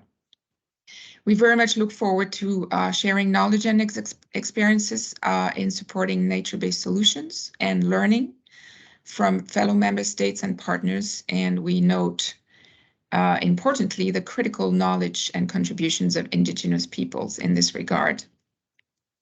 On the Science Policy Panel resolution, we are excited by the creation of the new SPP, and we thank the work that has been ongoing so far. The panel should focus really on the policy challenges that are emerging, uncertain, and multidisciplinary, related to sound management of chemicals, waste, and pollution that are not addressed in other fora.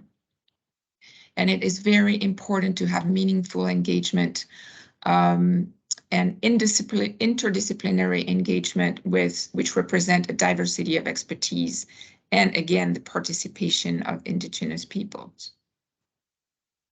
On plastic, my delegation is pleased with the progress.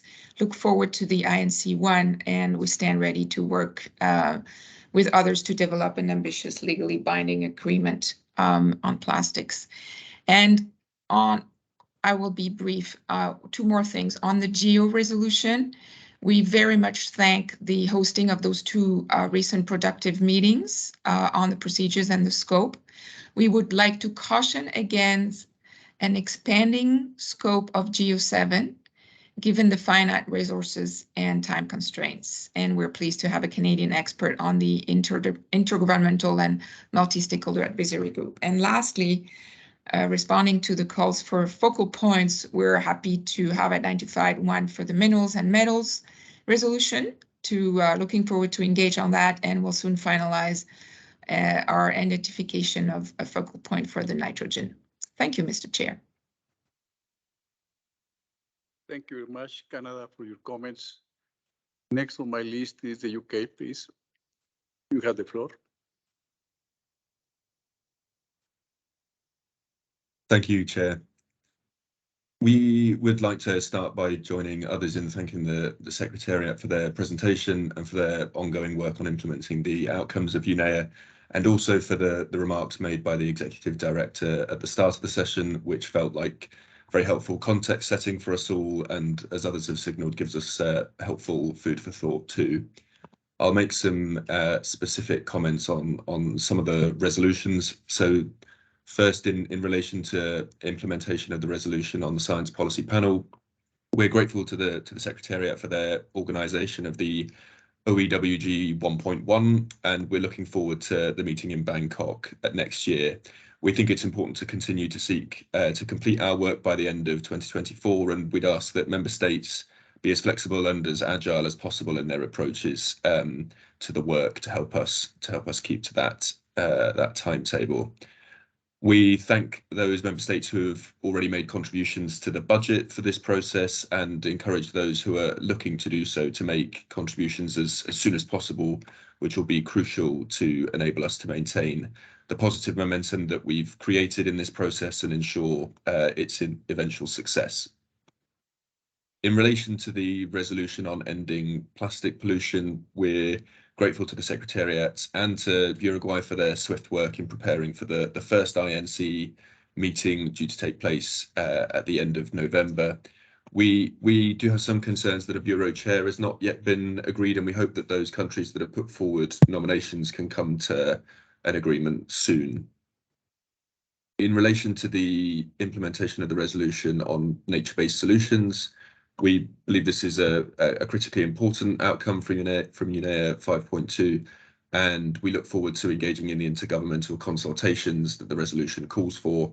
And we welcome also the recent nomination of co-facilitators for this process and look forward to engaging further as the implementation of this resolution is accelerated. And then finally, in relation to the implementation of the resolution on animal welfare, environment and sustainable development nexus, it would be helpful to understand how the funding requirements for this particular resolution have been established, and perhaps seeing a breakdown of those of the funding requirements would be helpful in that sense. And the letter circulated over the weekend at the beginning of this week mentions that other options are being explored in relation to implementation of this resolution, and it would be helpful to understand what those are too. Thank you, Chair. Thank you very much, UK. Next on my list is Finland. You have the floor. Well. Thank you, Mr. Chair. Your Excellencies, ladies and gentlemen, I have the pleasure to make this statement on behalf of Finland. Thank you very much for this presentation, Director Tim Kasten. And as this is the first time we're taking the floor in this meeting, I'd like to join others in expressing our appreciation to the Secretariat for all the hard work and everything, the preparations that has gone into the background documents and preparations for this meeting. Finland aligns itself with the statement made by the EU and its member states. We consider that UNEA 5.2 approved a number of very important resolutions, especially to mention the one on initiating negotiations to develop an international agreement to end plastic pollution. We'd also like to support and echo the comments made by many colleagues, such as Belgium and Switzerland, Czech and Netherlands, under this agenda item. We underline that it would be very useful to increase the linkages between implementation of UNEA resolutions with the implementation of UNEP's program of work and budget. To that end, we would welcome further analysis on their alignment. Finland would be pleased to hear UNEP's analysis on key issues and possible recommendations for further streamlining and improving the linkages between resolutions and POW implementation. We already take good note of the ED's initial reflections at the beginning of this session, and we thank her for her proposal for member states to consider including an undetermined sum in POW to provide seed funding for those resolutions that are not covered by the program of work. We are happy to consider this and other proposals to strengthen the linkages. We also find the analysis by UNEP on each UNEA resolution, including budget estimates, very useful and encourage UNEP to continue preparing those also in future UNEAs. As a last point, our thanks for the helpful presentation on the monitoring and reporting portal. Our delegation has also experienced, unfortunately, some challenges in accessing, and we'd welcome a more user-friendly solution.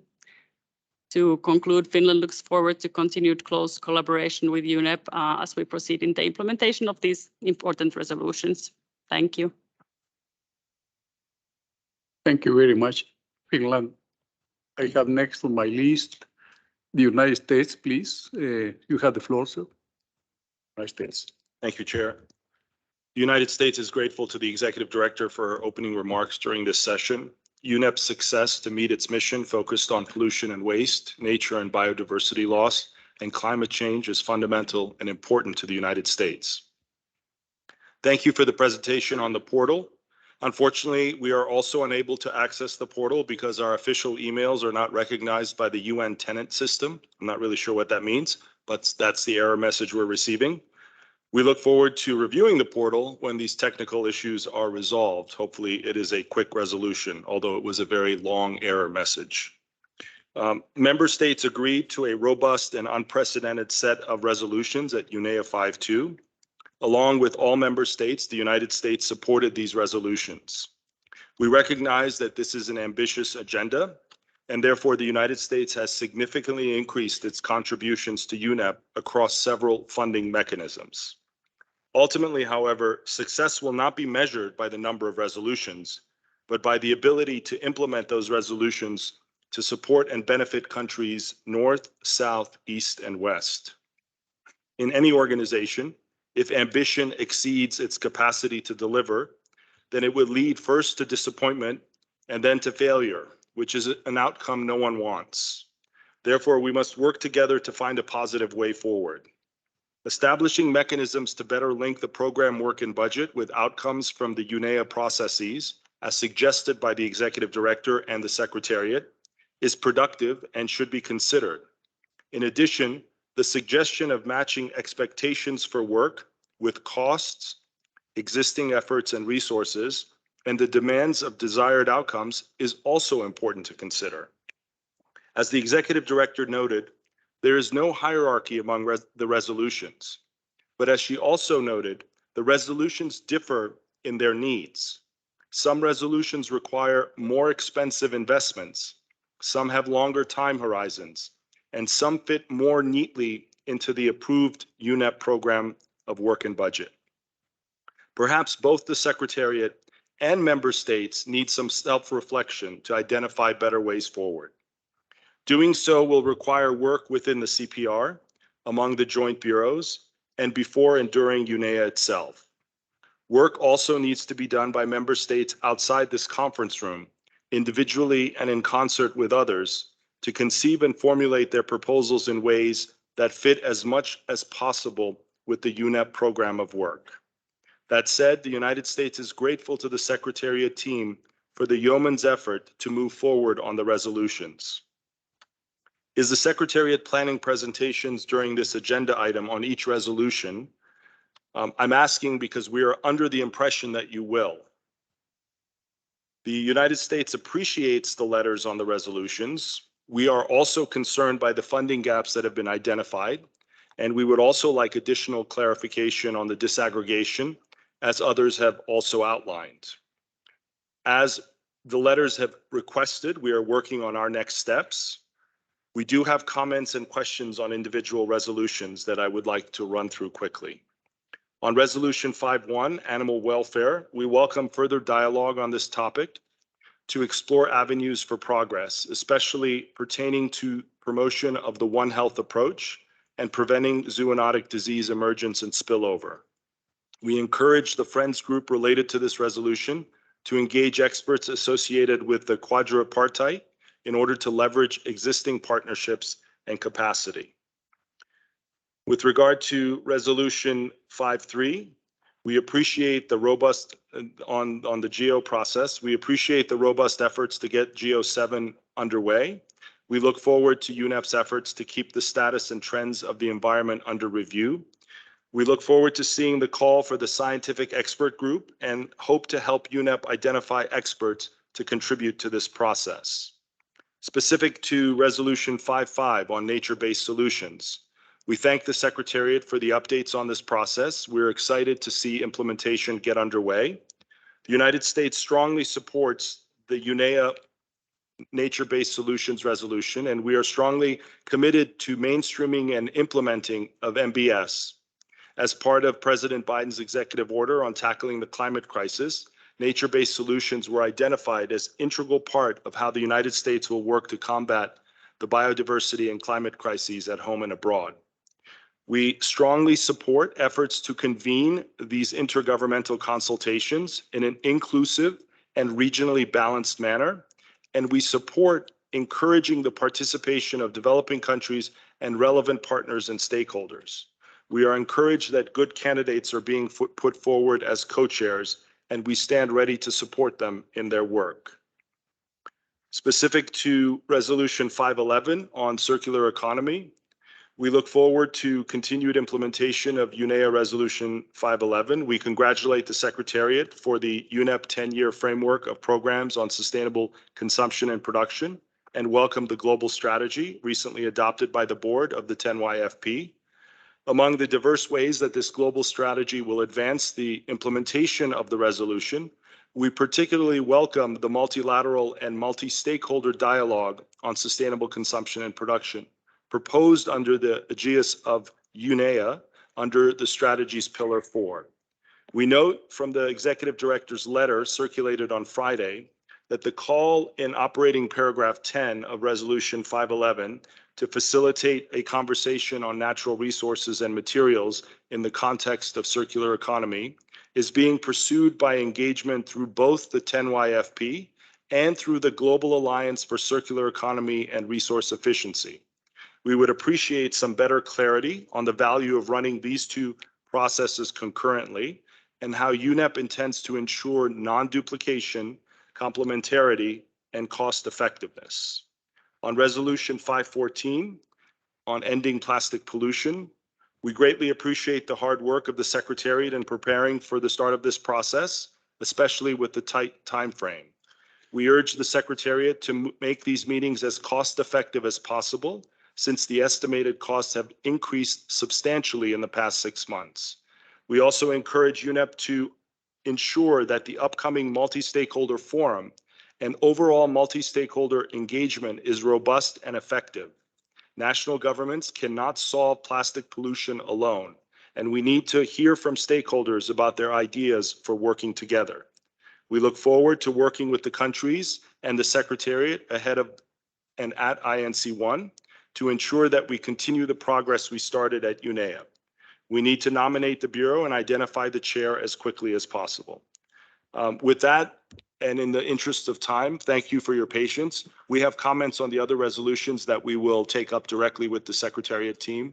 And thank you, Chair, for your time. I thank you, United States, for your comments. Certainly, the Secretariat has taken note of them. You made several questions, which I hope that they will be answering soon. I have the Netherlands next on my list, please. Netherlands, you have the floor. Thank you, Mr. Chair. So now it's time for me to say that I will align my statement with the comments that were made by the European Union. But also from our side, we would like to thank the Secretariat for the presentation of the monitoring and reporting tool, and also for their responses to the questions that were raised in the earlier round of comments.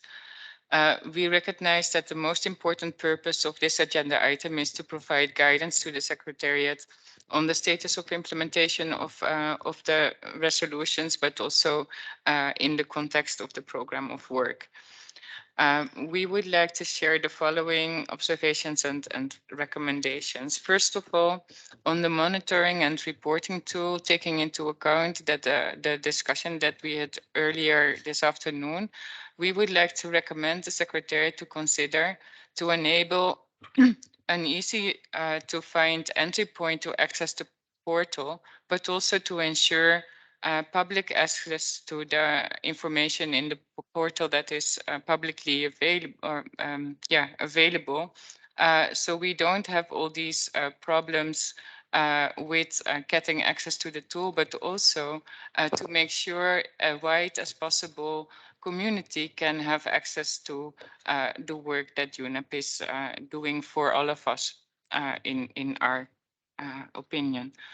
On the status of implementation of resolutions, we acknowledge that all resolutions need to be treated equally as requested by several other member states. However, we also recognize, as we indicated in our introductory remarks, that they are different in nature and require different types of follow-up actions by UNEP in order to deliver. And that was also confirmed by the executive director, and we would like to further echo what was said by Switzerland and the US in this regard. We take note that for some resolutions, funding is still being, or initial funding is still being sought, and we have heard the suggestion of the executive director on how to approach the funding cap, besides the letters that have been sent to member states and the outreach that has been done. However, before we consider this as a solution, we believe there are other ways that we also need to address, including looking critically to the way we prepare for the resolutions to be adopted at UNEA. We realize that part of the issue related to the funding caps reported to this meeting is also related to our own discipline in the negotiations on resolutions, and taking into account the program of work and budget when we table and discuss the draft resolutions, as well as the potential extra budgetary implications. We therefore align with those member states and the Secretariat that reiterated the need for further reflections on this issue, including on the importance of the Secretariat technical note when we are negotiating resolutions. And also on the usefulness of the estimated program budget indications in that note, though we may want to consider on how we can use this information in the process in a more useful manner. We emphasize that many resolutions contain elements that provide an opportunity to be integrated into the program of work and budget, as illustrated by our colleague from Switzerland. And also, like our colleague from Switzerland, we would have appreciated a more comprehensive overview on what elements of the resolutions are integrated in and contribute to the delivery of the program of work and other work that UNEP is engaged with. We are concerned that it seems that new resolutions are treated as a new program or new project activity, while it was envisioned in quite a few resolutions that they should contribute to UNEP's program of work to the extent possible, and that the program of work, as we have approved it, also provides flexibility to do so. Furthermore, we note that for the sake of this discussion, we would have benefited from a more comprehensive overarching note together with the information provided of what that would identify the key issues for us to discuss following an analysis of the main challenges, opportunities, lessons learned identified, as well as recommendations on how to move forward. For example, the recommendation that, or the suggestion that was provided to this meeting by the executive director could have met with much more thought through responses from member states if we would have heard such a recommendation or suggestion in advance of the meeting.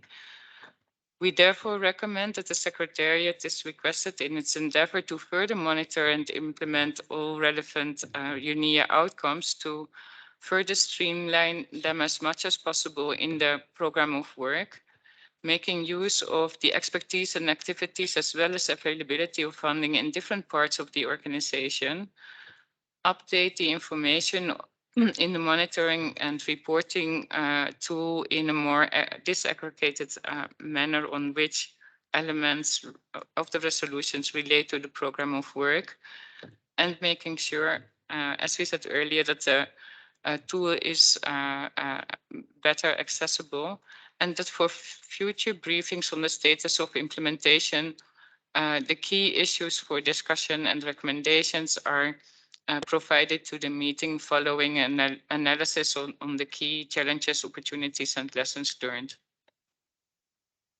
In our view, this would also provide an opportunity to address some of the funding gaps that have been highlighted in the meeting. To provide some further examples of areas and elements of resolutions where we see that linkages between resolutions and other activities by UNEP can be strengthened, we would like to refer to the link between the resolution on circular economy and the 10YFP. In that regard, we welcome the decision of the board of the 10YFP that approved a global strategy for sustainable consumption and production.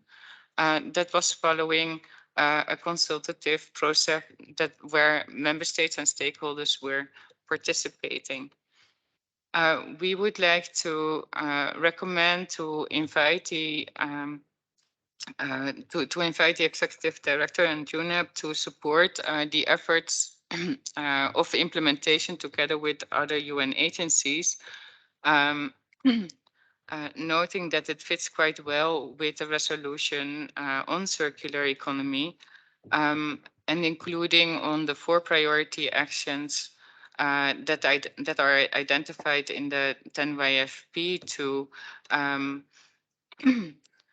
to position sustainable consumption and production as an essential requirement and means to achieve the global commitments for sustainable development, climate, biodiversity, and pollution, to enable change through circularity and transformative multi-stakeholder partnerships, to support member states in developing, in particular in developing countries in collaboration with other UN agencies and international financial institutes, to mainstream and implement SAP further in their development plans, and also to support the development of a more global movement and commitments for action based on science information coming from UNEP, amongst others. On the future of GEO, to ensure that on the resolution on the future of GEO, to ensure that the scientific work that is relevant in the different divisions that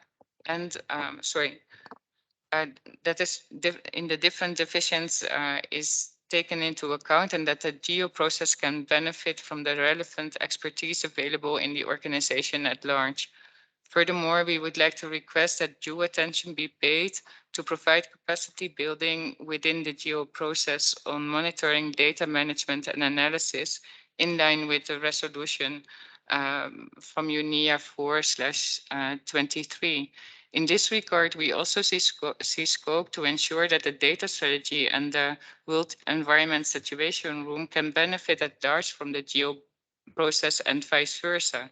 And we recommend to request the Secretary to make sure that these different processes are well streamlined and optimized with a view to deliver to the extent possible. On the resolution on sustainable nitrogen management, to make a link with the global partnership on marine litter and nutrient, the GPML, as well as ensuring that the scientific work is embedded in the ongoing processes of relevant assessments, including the Science Policy Panel and the GEO, where this is relevant. We won't be taking time for you at this meeting to provide further detailed comments on other resolutions, but we just wanted to illustrate that there is scope for further streamlining the work under the resolution and the program of work and budget. Thank you. Thank you very much, Netherlands. Given the time dedicated to this item of the agenda, I'd like to see whether we can close the list of speakers here with 2 more countries I have on the list to go to major groups. And then I would like to request comments and response to many questions posed by delegations during all this very rich discussion. So next on my list of speakers, I have Costa Rica, please. You have the floor, Costa Rica. Thank you very much, Mr. Chair. Costa Rica welcomes the inputs presented by Madame Edy and the Secretariat concerning the portal and resolutions. In this regard, we would like to refer to the implementation of the outcomes of UNEA in the context of the program of work and the budget for 2022-2023. We wish to state that it is vital to recognize the unsustainable patterns of consumption and production which are overburdening the Earth's resources, and welcomes UNEP to continue working to strengthen the United Nations Development System reform through increased access and use of environmental data, and ensuring that the digital revolution helps deliver, not hinder, the environmental dimension of the 2030 Agenda. Costa Rica fully supports UNEP's pursuit of collective action on environmental sustainability, resilience, and environmental risk across all aspects of the Charter of the United Nations, including peace and security, human rights, and sustainable development within the scope of its mandate, to develop a common and coherent approach to integrating biodiversity and nature-based solutions for sustainable development into the United Nations policy and program planning and delivery. Costa Rica also welcomes the work of the 7 UNEP's sub-programs, which will support, accelerate, and scale up a shift to sustainable consumption and production patterns to achieve planetary sustainability for people, prosperity, and equity. Furthermore, the implementation of these actions, supported by the policies, tools, and methods developed through the enabling and sectoral programs of the 10 YFP, One Planet Network, the UNEP Finance Initiative, the Partnership for Action on Green Economy, and other initiatives will enable the transition to inclusive green economies. In addition, Costa Rica's delegation enthusiastically welcomes last week's approval of the Global Strategy for Sustainable Consumption and Production 2023-2030 by the 10 YFP Board, following a consultative process involving member states and stakeholders, and calls upon member states, United Nations entities, and stakeholders to support its implementation and resource mobilization as part of the international efforts to achieve the 2030 Agenda for Sustainable Development, its SDGs, and the objectives of MEAs. In this regard, we invite the Executive Director to support the efforts of implementation, noting that the Global Strategy for Sustainable Consumption is aligned with UNEA Resolution 5/11 on circular economy, UNEP's medium-term strategy, and its delivery model. The strategy outlines 4 priority actions which echo many of the elements discussed in this annual subcommittee. The priorities are: first, further position sustainable consumption and production as an essential requirement and means to achieve global commitments for sustainable development, climate change, biodiversity loss, and pollution.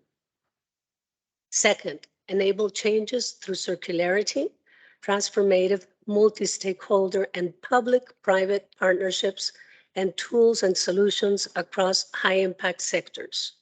Third, empower countries, in particular developing ones, and stakeholders to mainstream and implement sustainable consumption and production patterns, leveraging the UN Development System. Fourth, foster a global movement and commitments for action by growing and amplifying the LIFE campaign for sustainable consumption and production based on a coherent, science-based narrative to change how we think about, act on, and talk about consumption and production. Finally, I wish to thank the excellent work carried out by the 10YFP Secretariat, as well as fellow board members, member states, and the group of friends of SCP, which ensured the adoption of the global strategy of SCP for the 2023-2030 period. Thank you very much, Mr. Chair. Thank you very much, Costa Rica. Your comments, as last speaker in my list, the list of countries requesting for the floor. I have Sri Lanka. Please, you have the floor. Thank you, Chair, Your Excellencies, and distinguished delegates. Our delegation aligns with the previous concerns that updating the progress of implementing resolutions could be improved under this agenda item. Concerning the resolution 5/2, the resolution requested member states to share information on national action plans as available and accelerate actions to significantly reduce nitrogen waste globally by 2030 and beyond through the improvement of sustainable nitrogen management. Therefore, we expect the postponed nitrogen working group meeting will be convened and co-chairs will be identified early. We appreciate the new portal that enable member countries to share lessons and information which will be useful to develop national action plans. I thank you, Chair. Thank you very much, Sri Lanka. Now we go with major groups, children and youth major group. Please, you have the floor. Thank you, Mr. Chair, for the floor. I am Teresia Gitau from Kenya, speaking on behalf of the children and youth major groups to UNEP. It is an honor for me to present the voice of the youth constituency in regard to the implementation of the outcomes of UNEA 5.2. We appreciate the progress made towards implementation of the 14 resolutions adopted in UNEA 5 and the flexibility at this point to take guidance on further implementation of the resolutions. On the outset, we highlight the following points. First, UNEA 5.2 set forth several independent processes, such as the International Negotiating Committee on Plastics, the Chemicals and Waste Panel, among others. We want to highlight that stakeholders and civil society engagement in these processes should not be designed from scratch, but be based upon existing models and best practices or in the spirit of no regression. The model at UNEA should be used as a baseline.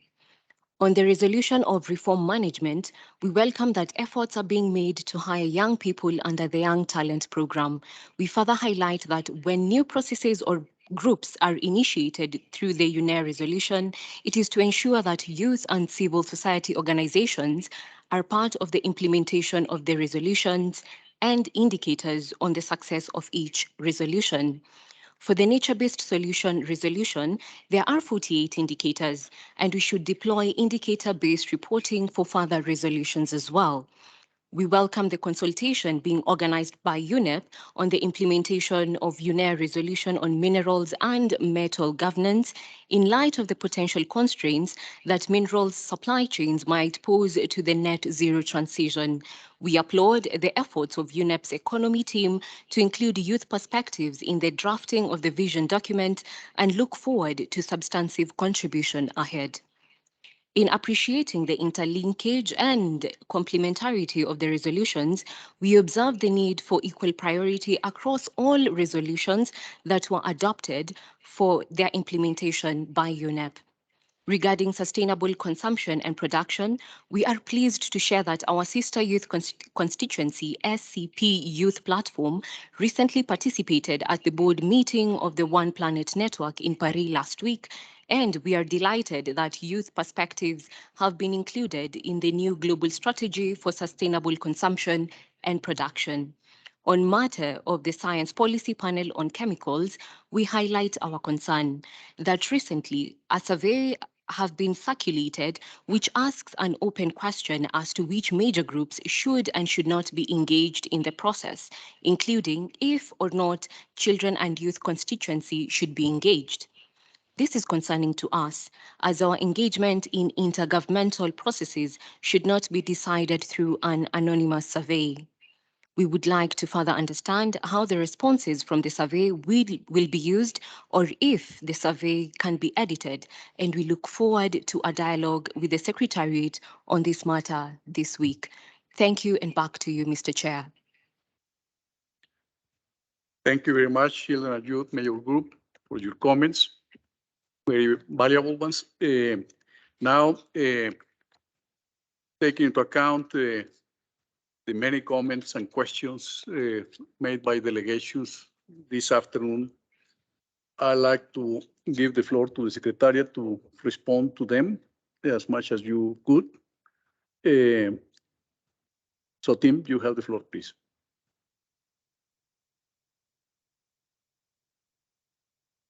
Thank you very much, Mr. Chair.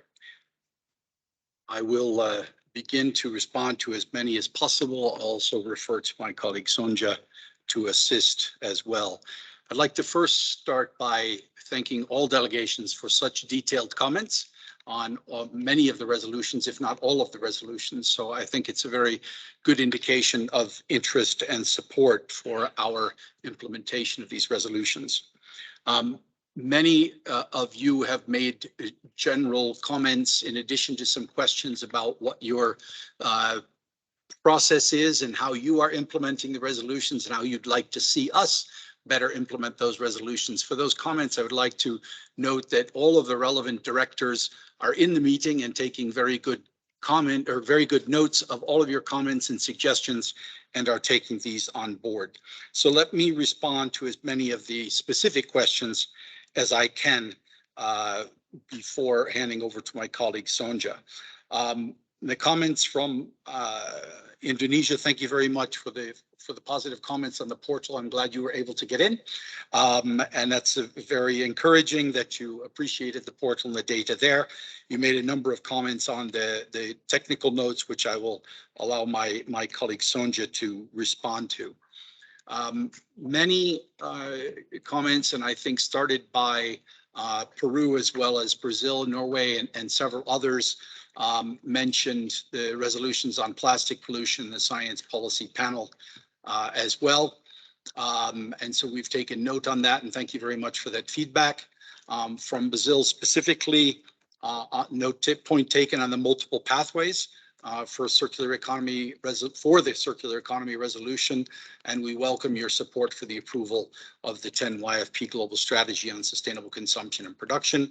We've also taken note in particular about using the full resolution name for Resolution 510 on the environmental dimension of a sustainable, resilient, and inclusive post-COVID-19 recovery, as opposed to the shorthand that has been referred to as green recovery. Thank you very much for that. Regarding the issue on the consultations on Resolution 5.4 on biodiversity and health, we did have a webinar earlier this year on the One Health Joint Plan of Action on the 23rd of May. I understand that might not have been enough and you'd like to have some further consultation on that. So we are already thinking about how that might be done in the context of the CPR calendar for the remaining part of the year.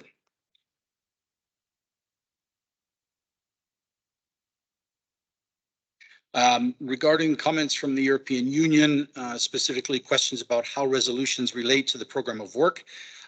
As noted, the technical notes attempt to do that in advance of the negotiation of the resolutions, and what we do after the resolutions, as I mentioned in my short presentation on the portal, is that we do include a section in the resolution reporting portal where the linkages are to the program of work and the SDGs, and we hope that this provides some additional information as we move ahead to implement. We take note of the other comments you've made on what the technical notes could include, including whether or not they're related to other existing resolutions or whether they're replacing other resolutions. That's important very much for the Secretariat as well as for you. We've taken note of your request to see an early implementation plan and the budget and expected partners, and we'll discuss how we might be able to address this as possible. And we take note that the fact that you've said that our ability to do this in advance might also help ease the resolution passing, as well as reduce the number of resolutions, which we've heard from most delegations leading up to UNEA. Again, thank you to delegation, the representative of Cuba and others for the comments and suggestions on many of the resolutions. From the Russian Federation, note is taken about the step-by-step guide on the portal, and we will undertake now to resend that guide in addition to the capacity building seminars, which we will carry out through the CPR. On Switzerland, lake management and the new knowledge hub. Actually, the knowledge hub that was mentioned in the resolution was not mentioned in the resolution, I'm sorry, but we utilized the term in the portal simply as a way of conceptualizing the request to the executive director in the resolution that specifically asked to facilitate collaboration between member states of the United Nations or members of specialized agencies in doing research, capacity building, and the sharing of knowledge, information, and best practices, including through North-South, South-South, and triangular cooperation. UNEP is currently discussing with member states that are interested in championing the implementation of the Lakes Resolution, how to address this task, drawing on existing research, knowledge centers, and others.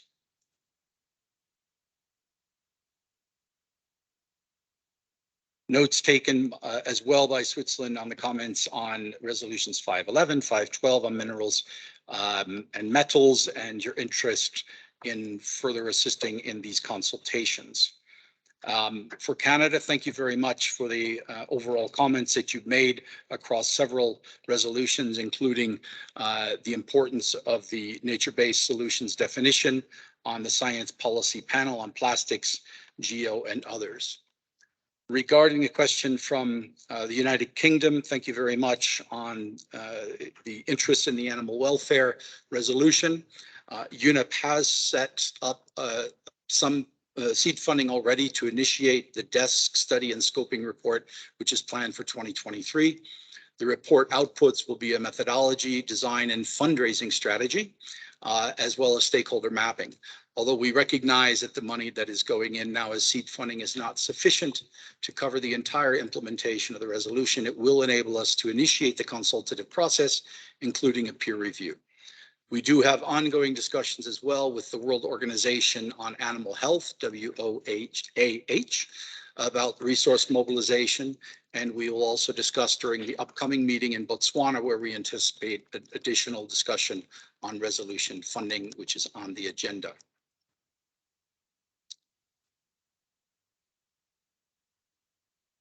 As I mentioned, the USA, thank you very much. Several comments made here. We've taken well note on the one specific question on resolution 511. The global strategy, which has been referred to by member states in a positive light, contributes to the shift societal choices and markets towards low carbon, circular, less polluting, and nature supportive consumption and production patterns, with a view towards reducing the environmental footprint and addressing wherever relevant the challenges of over and under consumption. Building on the progress achieved so far and under the framework of the strategy and the UNEA resolution, UNEP will support coherent actions to add value to current international efforts in the area of circularity in the context of the sustainable consumption and production, and with the partners of the One Planet Network, including other leading platforms on circularity, such as GACERE. The goal is to encourage the implementation of circular policies and business models in high impact system and sectors, and contribute to the achievement of several targets set by the international community, and to build cohesion across programs. Netherlands, thank you very much for a very good list of comments on how we can provide more input to the resolution implementation, as well as the comments on various resolutions. Costa Rica and Sri Lanka, again, thank you very much for your comments on various resolutions that are being under implementation right now, and as well to the children and youth. We will look into the issues of the survey with colleagues that are involved in these resolutions. Thank you very much. Let me pass over to my colleague, Sanjay. Thank you, Tim. Thank you, Mr. Chair, and thank you all for the very rich set of comments that we have received on what we could do or need to do to shift in how we manage UNEA resolutions, both as we negotiate them going forward, but also in how we track and implement them.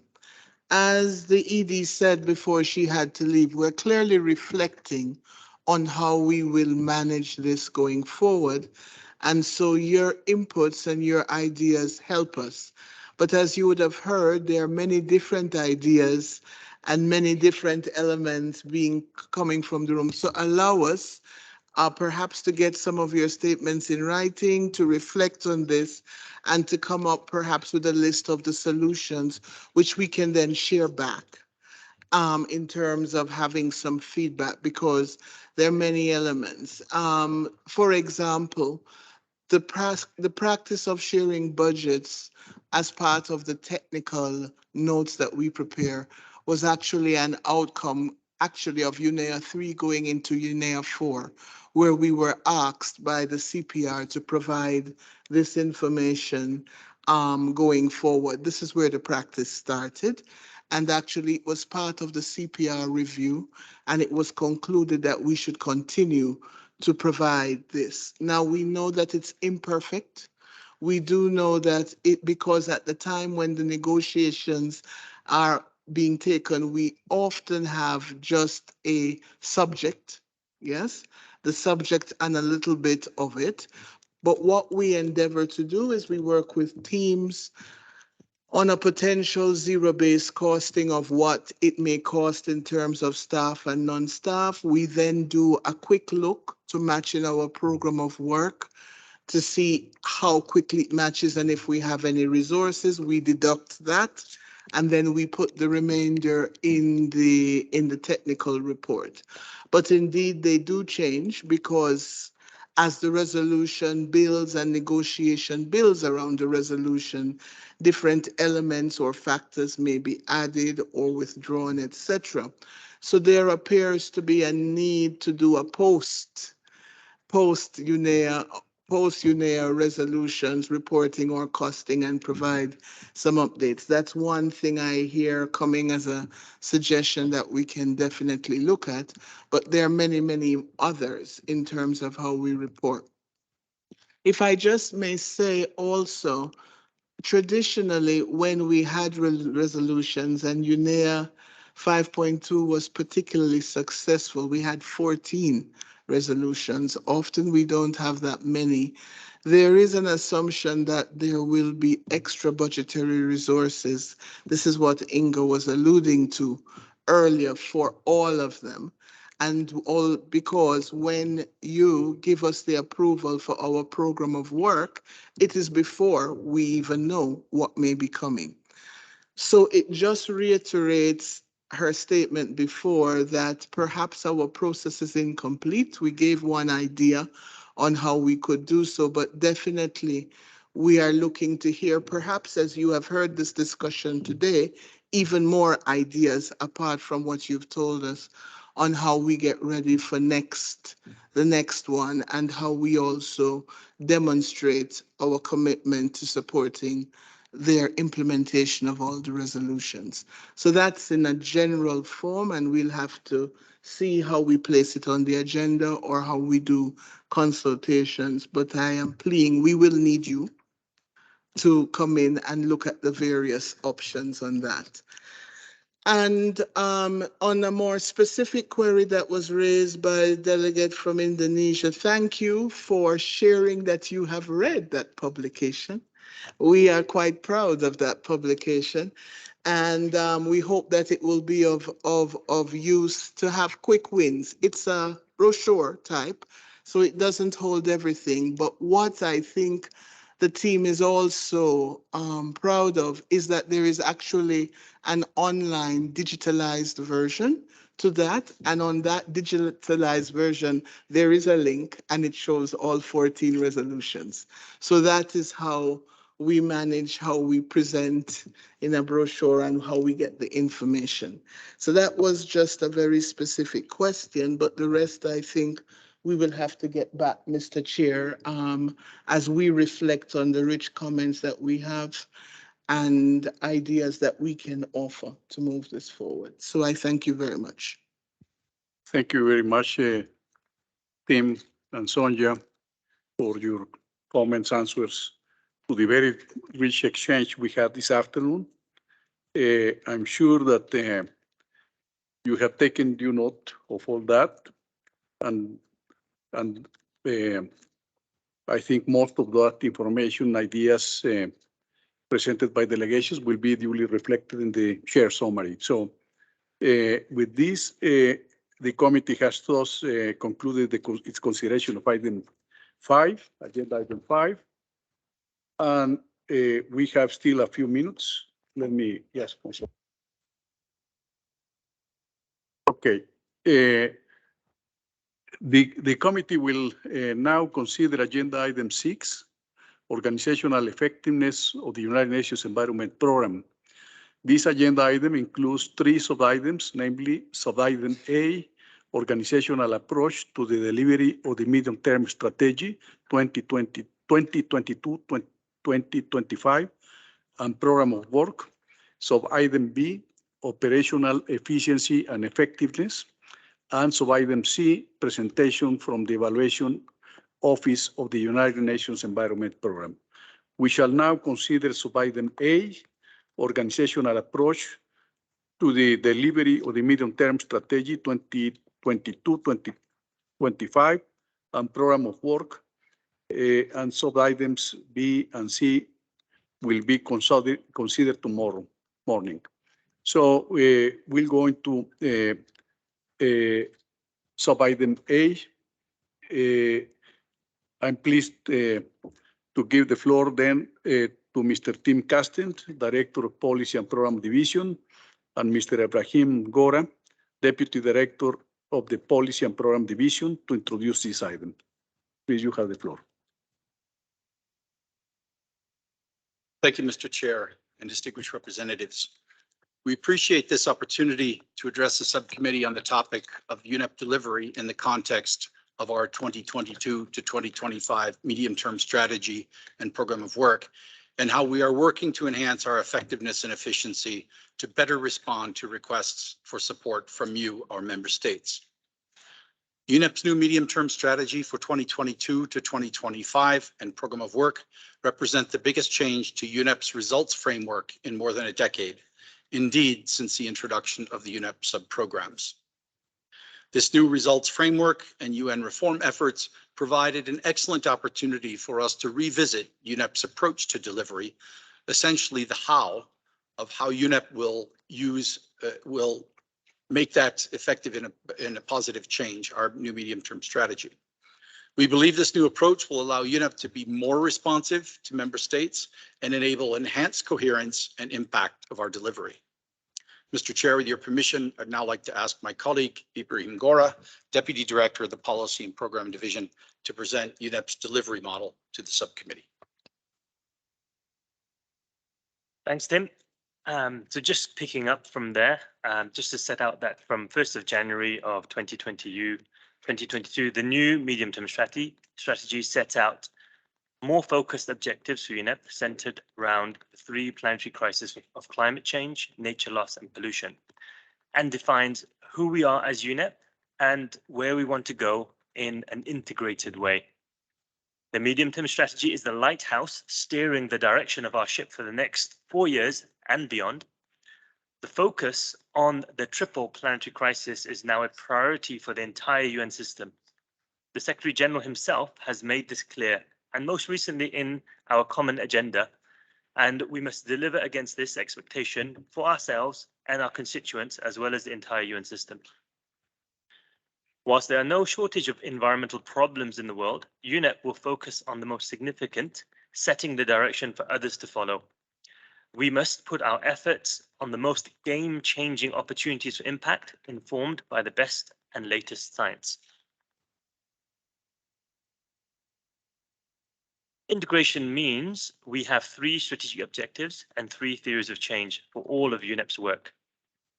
This provides for better synergies and integration across all of UNEP's work and with divisions and regional offices and also sub-programs. Whereas in the past, we've had separate theories of change for each sub-program. Now we have 3. And I know the text up there is small. You don't need to read the text. It's just to provide an indication that we have 3 theories of change going through the sub-programs. The text is actually available in the programmable work itself. The new delivery model defines 5 principles for an effective and efficient UNEP and to better fulfill UNEP's mission and mandate. At the broadest level, UNEP's mission encourages the organization to work to 1. Inform by synthesizing the best science for policy relevant change. 2. To inspire action by convening leaders and communicating the urgency of the triple climate, nature and pollution crises.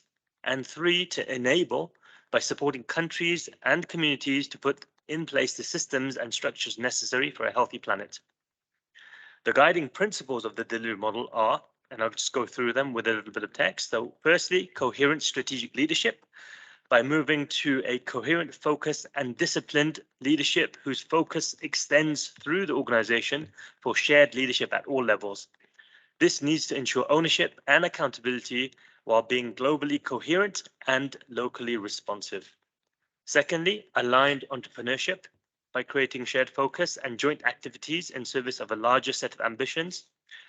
This needs to encourage innovation and risk-taking where relevant, so long as it is in line with the strategy. Next, systemic collaboration and partnership by creating conditions and structures that support the building of trust, mutual support, and mutual learning. Coordination and joint working across thematic and organizational boundaries.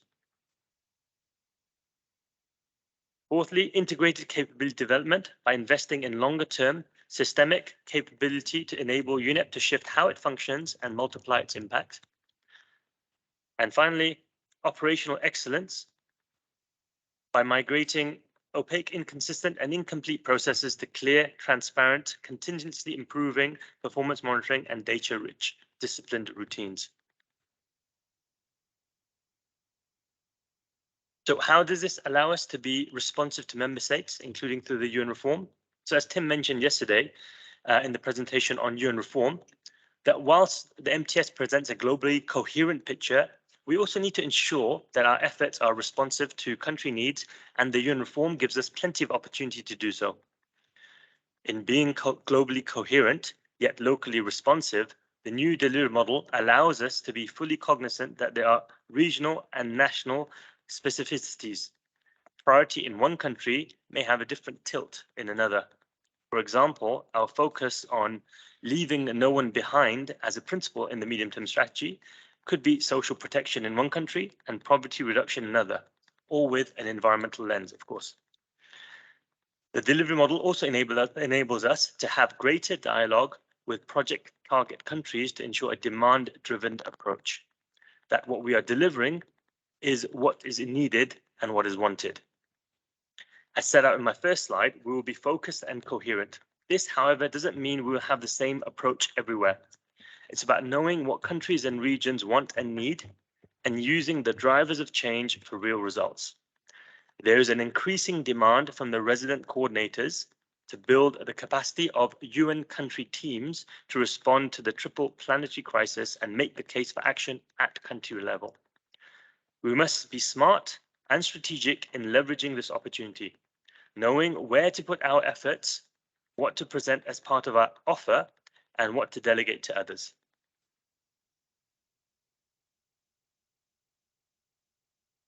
Unfortunately, from a number of reviews and audits over recent years, fragmentation is keeping UNEP from realizing its potential. I won't go through all the statements, but just to highlight that some of the findings found that there's tensions between headquarters and some regional offices. There may be an absence of coordination and cooperation mechanisms between UNEP and regional offices and divisions, and potentially even a work culture of rivalries, just highlighting some quotes from audits and recent evaluations. What we cannot do is have mini UNEP franchises in the regions, recreating our main organizational structure in each region. We are not big enough for that, nor was this the original mandate of UNEP. If we miss the next 10 years trying to compensate for this fragmentation, we'll have missed a huge opportunity to impact positive change and address the triple planetary crisis, which requires our full and focused urgent attention. We have addressed this through a new delivery model, which allows UNEP to function as a more effective organization. This new delivery model aims to support three features of UNEP's work. Firstly, on the focus on the triple planetary crisis of climate, nature loss and pollution, and on the most game-changing solutions, as I've mentioned previously. Time is of the essence. These really are crises and have to impact what we need to do to improve the way we work. Secondly, teamwork to deliver as one UNEP so that the whole is greater than the sum of its parts. Things were working, but through thematic and organizational silos. Moreover, UN reform requires us to enhance delivery to member states, collecting information on what they need and responding to what they need. A core pattern within UNEP is a focus on office, branch, and unit and project-based action, not always coordinated and strategic engagement. This is what we're changing to work together as a better team, as one UNEP. And thirdly, accountability, to ensure a clear line of sight from results for delivery. To have an impact, UNEP needs to be greater than the sum of its parts. UNEP has some of the most passionate, dedicated, and capable staff in the environmental space. However, we need to do more to support each other to leverage our roles, skills, and capabilities. When we strengthen UNEP as a whole, each part of UNEP must also be strengthened. We should no longer be doing small projects. This is not UNEP's niche, and it will not drive the change we aim for. We need to have clear fiduciary standards and accountability, managing our risks and maximizing quality in everything we do. As per our new MTS and program of work, UNEP has three main types of intervention, just to set that out. Firstly, direct. This is where UNEP plays a direct role, setting the scene for transformational change through science-driven global advocacy, capacity development, and stakeholder mobilization to upscale innovative solutions through partnerships and networks. Secondly, enabling, which enables UNEP, through which UNEP enables others to initiate systemic change by supporting policy-making changes in behaviors and attitudes, development of norms and standards, and institutional strengthening. And finally, influencing. UNEP influences others to achieve social, economic, and political transformational change through strengthened global norms and standards. But we do this enabling, influencing, and direct implementation through various means or subcategories, just to set them out. Firstly is on generation and dissemination of science policy knowledge, including through scientific networks, coalitions and platforms, substantive advocacy, technical materials and databases and digital materials.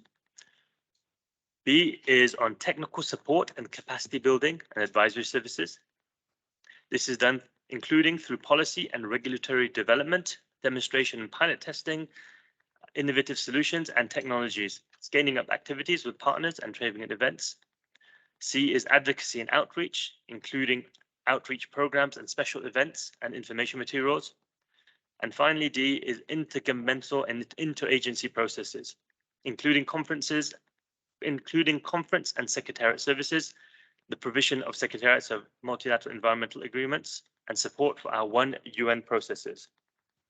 And it's important that we categorize these, and it's clear how we communicate these to the rest of the world, including to our stakeholders. While some of these are global, by no means exclusively in this scope. Whilst we can now better describe what we do, we need to make some operational changes to work better as a one UNEP. Much of the technical support, capacity building and advisory services take place at the regional and country level and must be responsive to demand. It is only this area of work where there has been some operational changes, and I'll take you through these in the next slides.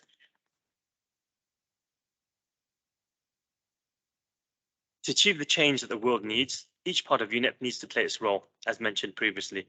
So the balance of project management, technical expertise, and responsibilities will shift, specifically in that category B I highlighted in the previous slide. Regional offices on the left-hand side of the slide will need to be the political anchors and provide the analysis of which countries will drive the biggest impact and where our engagement is needed the most. The regional offices will assume the responsibility for representation of UNEP to member states and country teams in the regions. This will involve representing the entirety of UNEP's work to member states, advising on environmental priorities for their region, and guiding the implementation of projects to deliver results in their region, including by hosting sectoral and thematic experts from divisions in their offices for the delivery of those projects. Technical divisions, meanwhile, must be the project managers of our technical quality. Overall, the policy advice we provide on chemicals management, for example, in Cambodia must be consistent with Cameroon and Colombia. I'm not singling out any countries, just to prove the point. Our policy work needs to be tailored to national needs. Absolutely, but overall, we need to be technically consistent. This is ultimately more efficient and effective. Technical divisions will be responsible for working with regional offices to design and deliver appropriate interventions to inform, inspire, and enable environmental action in pursuit of the results described in the medium-term strategy. Sub-allotments where regional offices implement specific aspects of projects will continue where necessary and agreed. In short, while overall accountability for project implementation is held by divisions, responsibility for overall impact of UNEP is very much shared across the organization. The emphasis is on creating the conditions for divisions and regions to work together to co-create the various interventions UNEP delivers in line with the prevailing processes of UN reform. And the regions will receive additional funding and have done to carry out this new role. So just to summarize, and I won't go through the details of this slide because we are a bit late and you do have them, but there are four areas to improve our implementation in the delivery model. So the principles of delivery, the typology of interventions, implementation accountability, and then coordination of all of that. Just to be clear, that the delivery model is not a restructuring. It does not change how UNEP uses the project, but it does not reduce regional and country projects, but does make UNEP even more responsive to country needs in a coherent way. There are a few supplemental tools and processes we're also developing. Firstly, there's a concept approval group. This is at the senior management level, and it's designed to improve strategic alignment of project concepts right at the outset and alignment to the medium-term strategy and program work before full project development. And also enhance collaboration, project design, approval, implementation, monitoring and reporting for better and more efficient monitoring and engagement with clear roles and responsibilities and workflows. And finally, just the transition. 1st of October is where we launched the delivery model, so the beginning of this month. As of the 1st of January 2023, all projects coming for revision are approved in line with the new delivery model. And then by January 2024, we'll transition all remaining legacy projects to the new system. Thank you very much, distinguished delegates, and back to you, Chair. Thank you very much, Mr. Goram, and thank you very much, Tim, for this very clear and rich presentation on this item 6A of the agenda. Given the very late time of this afternoon session, I like to close the meeting. We'll continue with questions and answers tomorrow morning. So with this, if the Secretariat has anything to say, an announcement, we shall convene again tomorrow at 10 o'clock. The meeting then is adjourned. See you tomorrow.